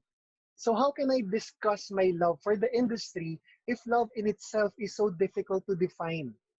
Maybe what I can do is explain it by using the different types of love as a guide. So please allow me to try that. There are 8 different types of love according to the Greek. Ludus, Eros, Philia, Storge, Pragma, Mania, Philautia, Agape. And they will guide me to speak about my love at first flight. By the way, this is not a love story. So before I continue, let me go back to you guys. Kath, are you still there? If you can, kindly type your favorite number or just say it out loud, please. Your favorite number, Kath? 13. 13. So from Kath, let's go. 1, 2, 3, 4, 5, 6, 7, 8, 9, 10, 11, 12, 13. Ann Sugilon. Ann. Ay, yes Ayan. po, sir. Hello. Hi, Ann. May tanong ako. Yes po. Describe. Ayan. Describe your crush. Maybe a real person, a celebrity, but describe your crush. Siyempre, sir, super handsome po. Tapos, tisoy, tsaka chinito. Ano nararamdaman mo pag nakikita mo si crush? Ayan. Kinikilig po. Ayan. O, diba? So, salamat, Ann. No? Ganun lang. Why I asked that question? Because I will be talking about Ludus. It is described as the playful love. It is childlike, flirtatious, and fun, usually seen at the beginning of the early stages of a relationship. Laughing, teasing, being giddy with feelings of euphoria. Imagine this: sitting in your classroom during the first day of school. You are there by the door because that is the only available seat. It seems that everybody knew each other and nobody would dare to talk to you. And then someone came in. In that moment, she shined brighter than everyone else. She approached you and introduced herself. You shook her hand and found a new friend. But that goes beyond that. For some reason, she always makes you feel giddy. That even after years of friendship, with laughs and all that teasing, being with her always sparked feelings of euphoria, no matter how short or how long conversations may be. Maybe this friend has been secretly a crush as well. She is someone fun and interesting, and you know that it will always be a good time with her around. It is like the first time I stepped inside an actual airplane, an unexpected experience, but totally memorable. I look at airplanes as a thing of beauty, how those objects cut through the clouds and shine through the clear blue sky. That even after hundreds or even thousands of flights that I have been in, seeing her take off still makes me giddy. Just like how it was during the first time. Taking flights would always be interesting, that there is always something new to find out. And if you will ask me to talk about it, good memories will always initially come to my mind. That being in this industry will always fill my emotions with euphoria. Anne, can I ask for your favorite letter? Letter S po. A, B, C, D, E, F, G, H, I, J, K, L, L, labitin, M, N, N, N, G, O, P, Q, R, S. Man, ikaw na ang natapat. Since inintro mo ko, babalikan kita ng tanong. Totoo ba? Ako ba talaga? Or ako na lang? Ikaw na, nawala kasi ako sa bilang eh. Kainis ka. Oh. My question is, describe your partner, your loved one, your boyfriend. Describe him. Tall, dark, and handsome. Thank you. Okay. Eros is described as the romantic love. It is passion, romance, and attraction displayed through physical affection. Intoxicating and thrilling emotions characterized by personal infatuation and physical pleasure. Imagine this: finding someone that you are physically attracted to, being able to look at her from different sides, and find all of it beautiful. Unlike a flame in a matchstick that eventually burns out, you will always see her as someone divine. When you are within each other's personal space, your hand will always look for hers, always wanting to hold her, be with her. Though the passion and intensity are expected to burn out quickly, but with her, it is always something long lasting. It is like looking at an airplane, not just for transport, but as a thing of beauty. The lines of the airplane, its wings, the engine, its shape, and even the paint job is something that is very attractive. And not just the exterior, but how the cabin is set up, with every knob and handle, the seat configuration, and all the galley fixtures that you just want to lay your hands on. Something you would always want to work with. That hormones in your body are burning and can only be satisfied by taking flights and performing acts of in-flight service.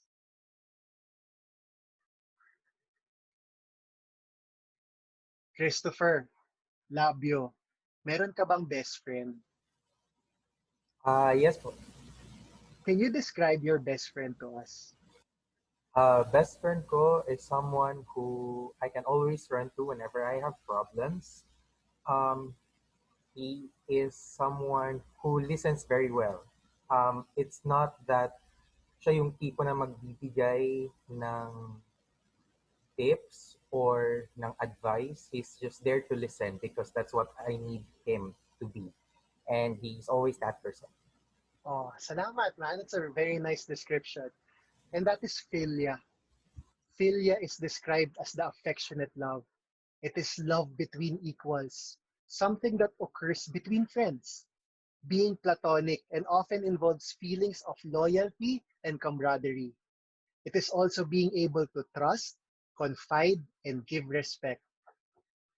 Imagine this: to find someone and develop a deep, long lasting friendship with them. To find an individual wherein you can have a deep conversation with without judgment. To allow yourself to be vulnerable in a way you do not usually do. To find a person who is of the same wavelength, someone you can trust and will be able to support you during the best and the worst of times. A person you can exchange beliefs with and also accepts you and all your imperfections. It is like finding a group of individuals with whom you can share a similar mindset, and they are the people that you work with, wherein the concept of a team is practiced in a daily manner. That regardless of what your status in life is, to be working with cabin crew that share the same priority, the same priority of giving their best and making sure that your customers depart and arrive to their destination safely and comfortably is always something I would want to be a part of. To be a member of a community wherein you can learn to trust in others as much as you are trusted. And that whatever challenges may come, you are responsible enough to handle them. To be a part of a team of the same wavelength focused on one goal.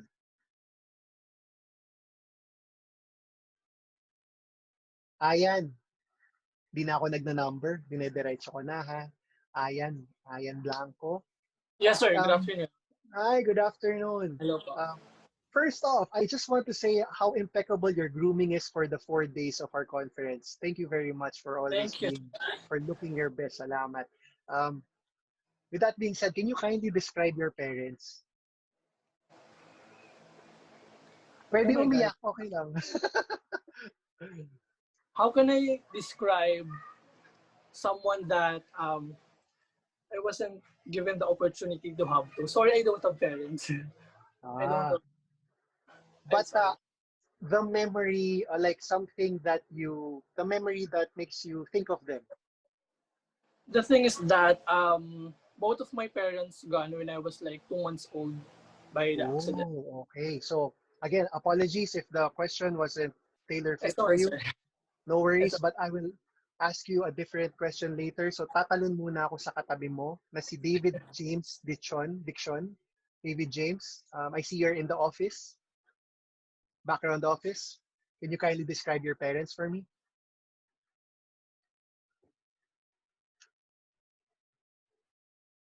Check, check.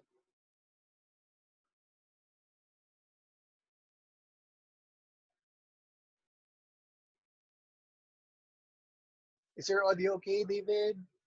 Can you hear us? Ako, parang may ano sa audio niya. Oo. You're unmuted pero we can't hear you. Ayan, ayan. Ayun, okay na, sir.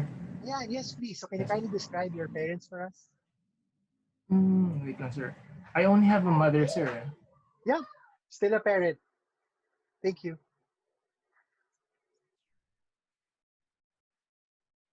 So can you describe your mom?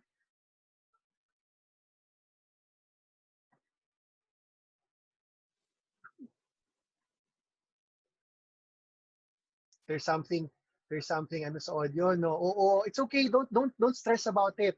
Babalik ko kay Ayan kasi sure ako na may audio. So Ayan, is there somebody that when you grew up you considered as parents? Yes, sir. I have Ayan. with my grandparents. All right. So can you kindly describe them, please?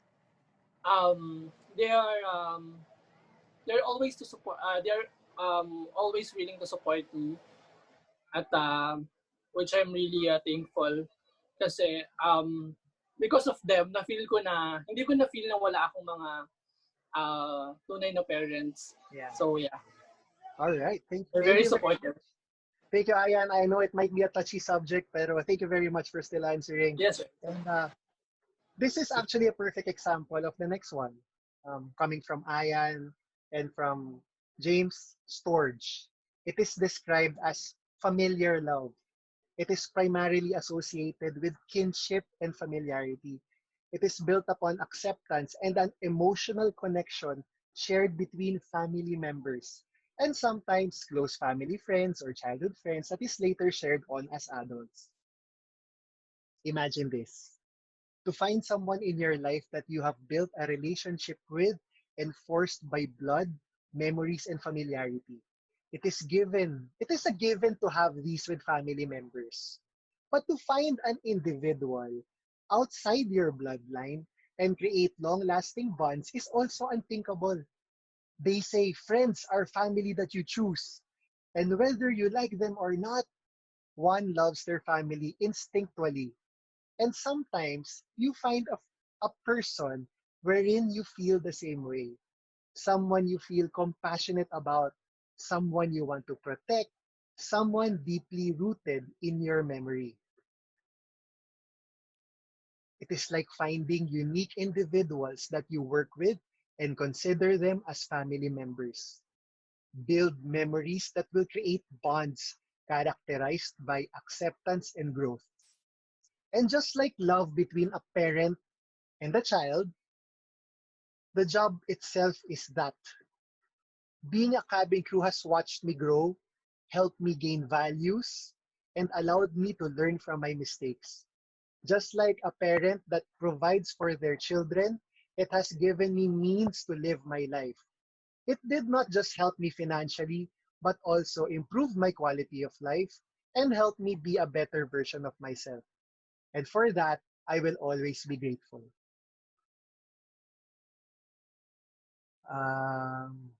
CJ, Maala. CJ, meron ka bang friend na is more than 8 years mo ng kaibigan? Better kung 10 years, mga childhood friends na hanggang ngayon, kahit pa paano you still have a connection with each other? Not totally po. Pero I can consider my cousin po as my Ay, childhood pwede. friend. Because you kind of grew up with each other. Can you kindly describe the relationship or describe your cousin? Okay. So she's younger than me. A year younger than me po. Pero when it comes to connection, mas ka-vibe ko siya. And kahit hindi kami laging nag-uusap, though magkalapit lang naman yung bahay namin. Pag nag-usap kami, parang kahapon lang. Parang walang nagbago, ganun. Thank you. That's so nice. I think that is a perfect description of pragma. Pragma is described as enduring love. It is love that has aged, matured, and developed over time. That is given commitment and dedication. It is love that has grown between a couple and has a unique harmony characterized by the effort placed in their relationship. Imagine this: that after the initial feelings of new or young love or excitement, you will find the same person in a different light. To not just fall in love, but to not just fall in love, but to stand in love and to constantly choose to be by her side, to find someone you want to commit to and have a conscious effort and choice to make it work over time. There are a lot of reasons for things not to work out. A number of experiences that is not ideal, differences between people, or it may be even random little things. But to find someone that you constantly want to be with, someone you'll choose to endure with, to have a long lasting friendship and relationship with, is very rare. Once in a lifetime, even. It is like realizing that being a flight attendant is not always about sunshine and rainbows. There will be thunderstorms and typhoons. that at any given moment, challenges can come. And they can be as many or as little, as easy or as difficult, one can never tell. But one thing is for certain, they will come. With that being said, some may claim to have a love-hate relationship with the job.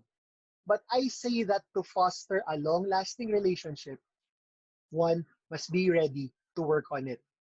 That despite all these, whether they may be delays, medical emergencies, dirty lavatories, weather problems, irate passengers, and many, many more, they will be seen as effort given to the job, for subconsciously, these incidents are what gives the relationship purpose.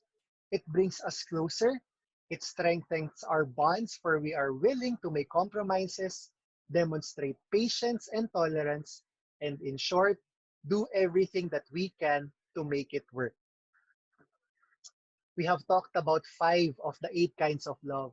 And maybe at this point, it may lead you to think that, how does this relate to you?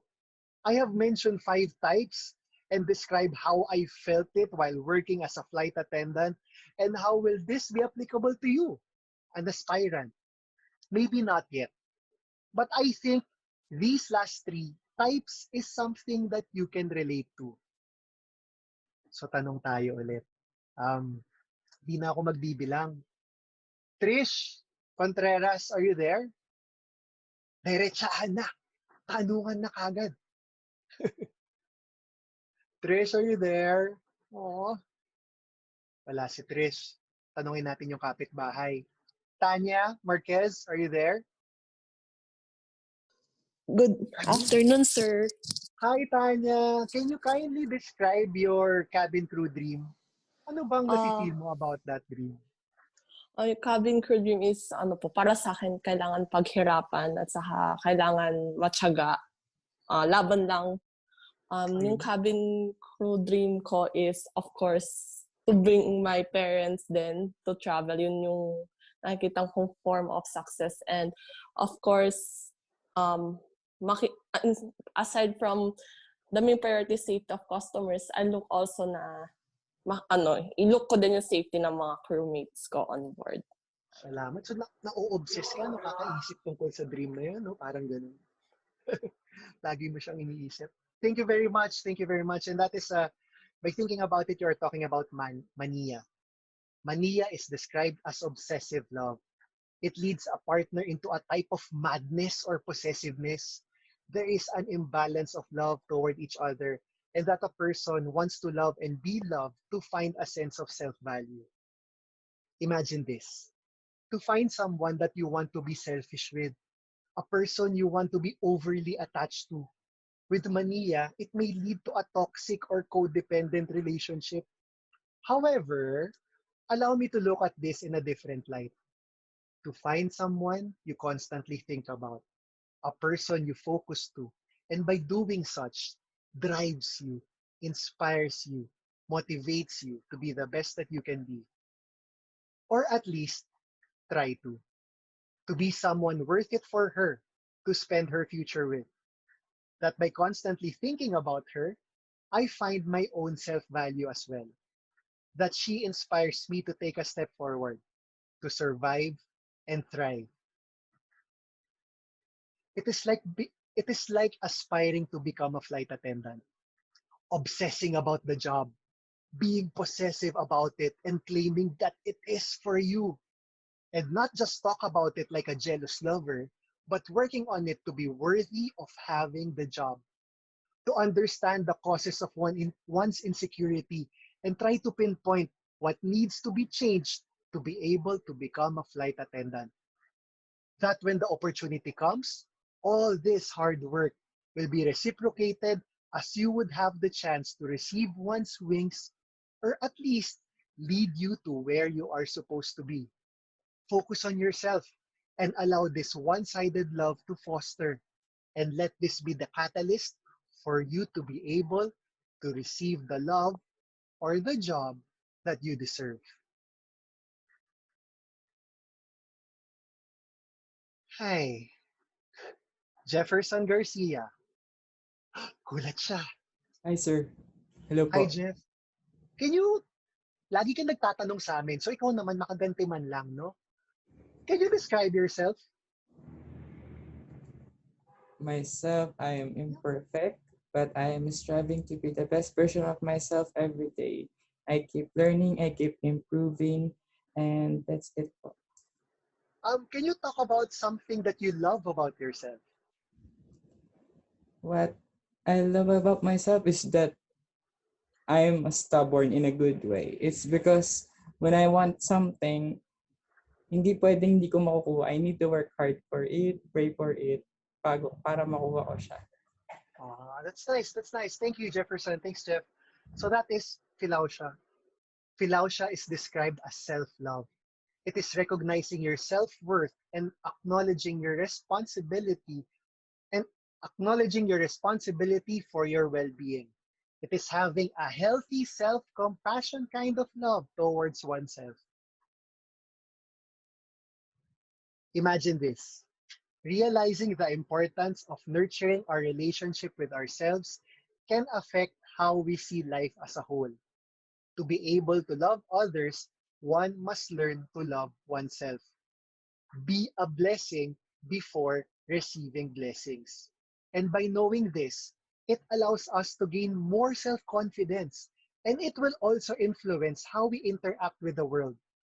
That if we cannot see ourselves as a reason to grow, then let's try to look into others. That to be able to express our love toward others, we must learn to love ourselves first. For it would be very difficult to give something that you do not have. It is like respecting, accepting, and appreciating ourselves. It is an evolved form of how we choose to look at mania, wherein aspirants should see their value to be of value. Everyone has insecurities and weaknesses, and if you continuously focus on them, how can the airlines see your worth? How will recruiters recognize and realize your value? How will they find out that you are truly meant to be a flight attendant? By loving yourself, it gives an opportunity to take a peek into your soul. It allows you to reflect on your necessary needs. It may be your physical, emotional, spiritual, or mental health. Embrace all qualities of yourself, including those that you see as unlovable. And in turn, this may pave the path for you to achieve your dreams or to be loved back, if you would like to call it such. Leopoldo Flores II. Diba? Yes, sir. Ganda talaga. Good afternoon. Hi, man. Good afternoon. I'm sure all of us have done sacrifices in our life to another person. Can you talk about like one sacrifice you know that you have done for somebody you care for, you love? Isang sakripisyo na ginawa mo. Can you describe that or talk about that, please? Sir, I think when it in terms of financial po ganyan kasi po since I am in college, we have as a tourism student, of course we have different tours po ganyan, local and domestic, or sometimes may international tour. And then so since di naman po kami ganon kayaman, and then my mom and dad is wala silang trabaho, dumating po yung time na we need to choose whether we will join the international or the domestic shipboard program in our university. And then, ayun po, I want to pursue the international tour since yun nga po, syempre once in a lifetime opportunity. Sabi nga po nila, when you have the opportunity, then grab it. And then, pero consider ko rin po na syempre we don't have enough financial support. And then, ayun po, consider ko po yung tawag dito, yung status namin sa family. Syempre yung parents ko, alam ko nahihirapan din sila sa paghahanap ng financial support. So yun po, sinacrifice ko yung parang dream ko to join the international shipboard program para lang po alam mo, may raos lang po kumbaga yung yung program na yun. Pero since yun nga po I need to choose the domestic program. But then suddenly dumating po yung pandemic, and then ayun, gladly wala pong nagastos ni Kusing. Na-refund pa po yung binayad namin. Ayun po. Kasi what I have learned is that sometimes you need to sacrifice pa. Hindi po para sa tawag dito, sa ika-fulfill ng sarili mo, but then 'di ba, sabi nga po nila, lahat naman po is magagawa or mararating din natin in the near future. So what we need to do right now is we must be contented on what we have, and then ayun po. So nice. Thank you. I think I don't have to read or talk about the next part because you just talked about it in your own way. But please allow me to continue. Agape is described as selfless love. It is unconditional love, extending what you feel for all living things without question, and not having any expectation of receiving anything in return. The highest level of love. Imagine this: to find someone, more so, be someone that is able to love without any condition. To be able to look at someone and continuously show compassion. To be able to see her with purity and love her with all consciousness in any circumstance, including the destructive situations. To lift up your spirit and be able to love, even through difficult times, allowing yourself to experience unconditional love and show empathy in any situation. It is like the moment when you achieved your goals, when you are already a flight attendant, or a realization of whatever dream that you have. To not just stop moving forward because you have made it, but to look into your spirit and acknowledge that your purpose is bigger than everything. That those little acts of kindness that you do during work or in your life is the purest form of love. It does not just affect ourselves or the person we interact with. It is something bigger. We are creating boundless compassion, an infinite empathy, wherein we are practicing universal, loving kindness. That we do not do what we do because it is work, or because we have to, or because we are forced to. That we do all this because it is done out of love. Ludus, Eros, Philia, Pragma, Mania, Philautia, Agape. In a lifetime, we may be able to experience these different types of love. We may feel different combinations when looking at something and defining what kind of feeling we have towards them. But this is why I know that being a cabin crew is my great love, if you can call one as such. And she is not my great love because I am currently with her, that is by default, but because only she has allowed me to feel these various forms of love in my entire relationship with her. She has taken me through a journey that has elevated it to a whole new experience. And to think our love story is still going on. It makes me very much excited for the future. I do hope and pray that you find your own great love and experience a beautiful love story. Something that you can call your own. Something exceptional. The excitement I have felt as a new cabin crew. Ludus. The opportunity to intimately interact with different parts of the plane. Eros. The flight attendants that you have worked with that see you as equals. Philia. The job that has provided for me. Storge. The relationship that I have built with my work, even if there are difficult times. Pragma. The obsession to be a flight attendant and be inspired to work for it. Mania. The importance of my self-worth to be seen as worthy to be a flight attendant. Philautia. The acknowledgement that what I do always has a bigger purpose. Agape. But if I may add a ninth one, the Lord's love. That everything will not be possible without Him. Regardless of religion, keep that faith. Like what I said earlier, it would be difficult to define why I love her. She makes me feel so much. It does not just involve the emotional, but also the mental, physical, and even spiritual. It transcends to a whole new level of existence. And for that, for making me feel like this, I will always be thankful. This is not a love story. This is a declaration. This is why I love her. This is why I love being a cabin crew. Thank you very much.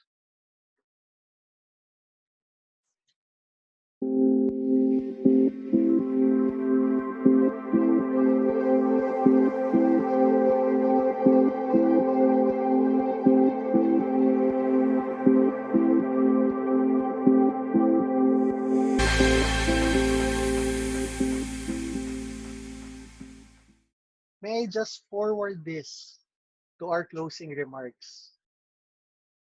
So to talk about or to give us a few minutes of his time to close this event, the YouTube handle is Flyhigh Manila, and the person behind that who will speak right now is Mond Ortiz.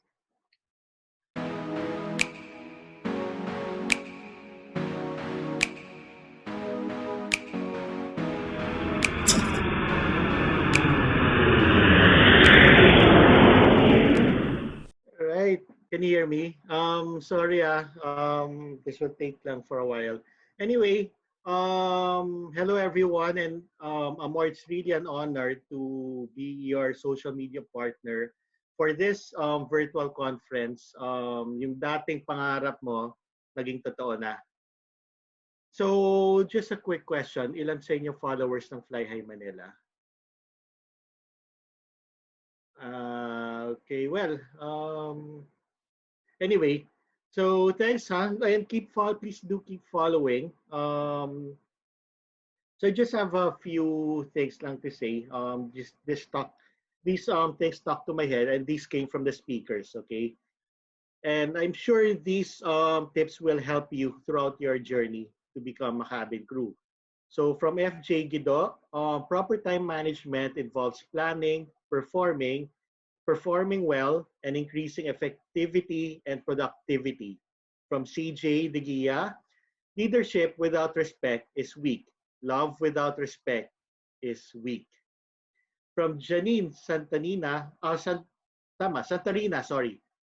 Hydrate and always take care of yourselves. From Nicolette Ambolo, always give your 100%, stay positive, and never give up. From Anisa Kamid, something is valuable because you choose to see its worth. From Althea Legaspi, do not give up and take advantage of opportunities.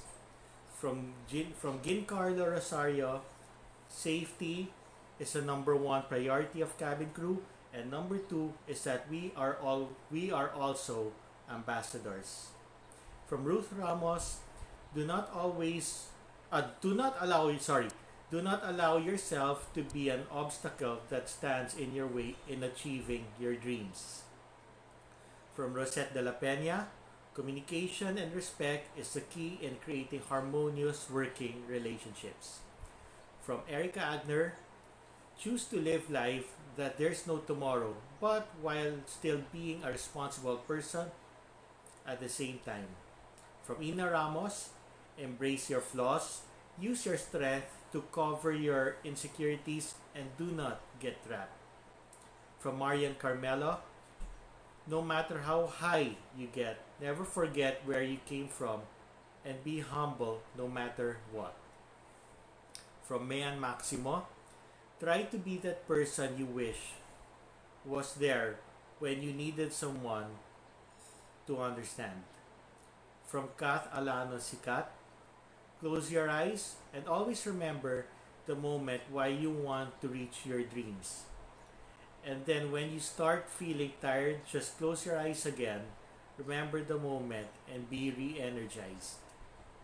From Shaine Buhat, continue with your dream, work hard, and you will definitely achieve it. From Nicole Javier, be prepared, embrace the process, study hard, pray, and be ready to take off. From Jermaine De Guia, success occurs when opportunity meets preparation. From Candace Gold, unlearn to relearn, the faintest ink is stronger than the strongest memory. And of course, from Amor Maximo, find your great love and experience a beautiful love story. And of course, hindi ko kakalimutan ang message ko sa inyo aspirants. Um, every present flight attendant were once an aspirant. Hence, Amor, Ina, Candace, Kath, Shane, Mike, and everyone here, all your speakers, were once in your shoes who was also an aspirant. Just like you, they once said, I will soon become a flight attendant. And this is where they are right now. Hindi ito magic na pangarap na nangarap sila, then bukas naging FA sila. Okay, it took them a lot of prayers, hard work, and the right attitude to get where they are right now. If I'm to recount inspirational advice and tips in order to help you on your journey, basically, ano pa yung mga masabi ko? Well, basically, nasabi ko na yun. I mean, nasabi na kanina ng mga speakers and those from the speakers. And also, just last piece of advice. Okay, sorry. Others may become a flight attendant in a single shot. Some may take 2 shots, 3 shots, 10 shots, and even 20 attempts. But let us not forget that just like the moon and shine, we will all have, just like the moon and sun, we will all have our time to shine. All right? So please to continue to follow Flyhigh Manila. Follow our Facebook, Flyhigh Manila, Instagram, Flyhigh Manila. We are on YouTube, that is Flyhigh Media. And if you have Laika, please to follow our Laika, Flyhigh Manila also. Yes, may Laika na kami. And please to continue to support all the vloggers. Push for your dreams. And please continue to push for your dreams, all right? And last but not least, I am excited to post all your pictures on the Flyhigh Manila page in uniform. Thank you, and I'll be flying with you soon.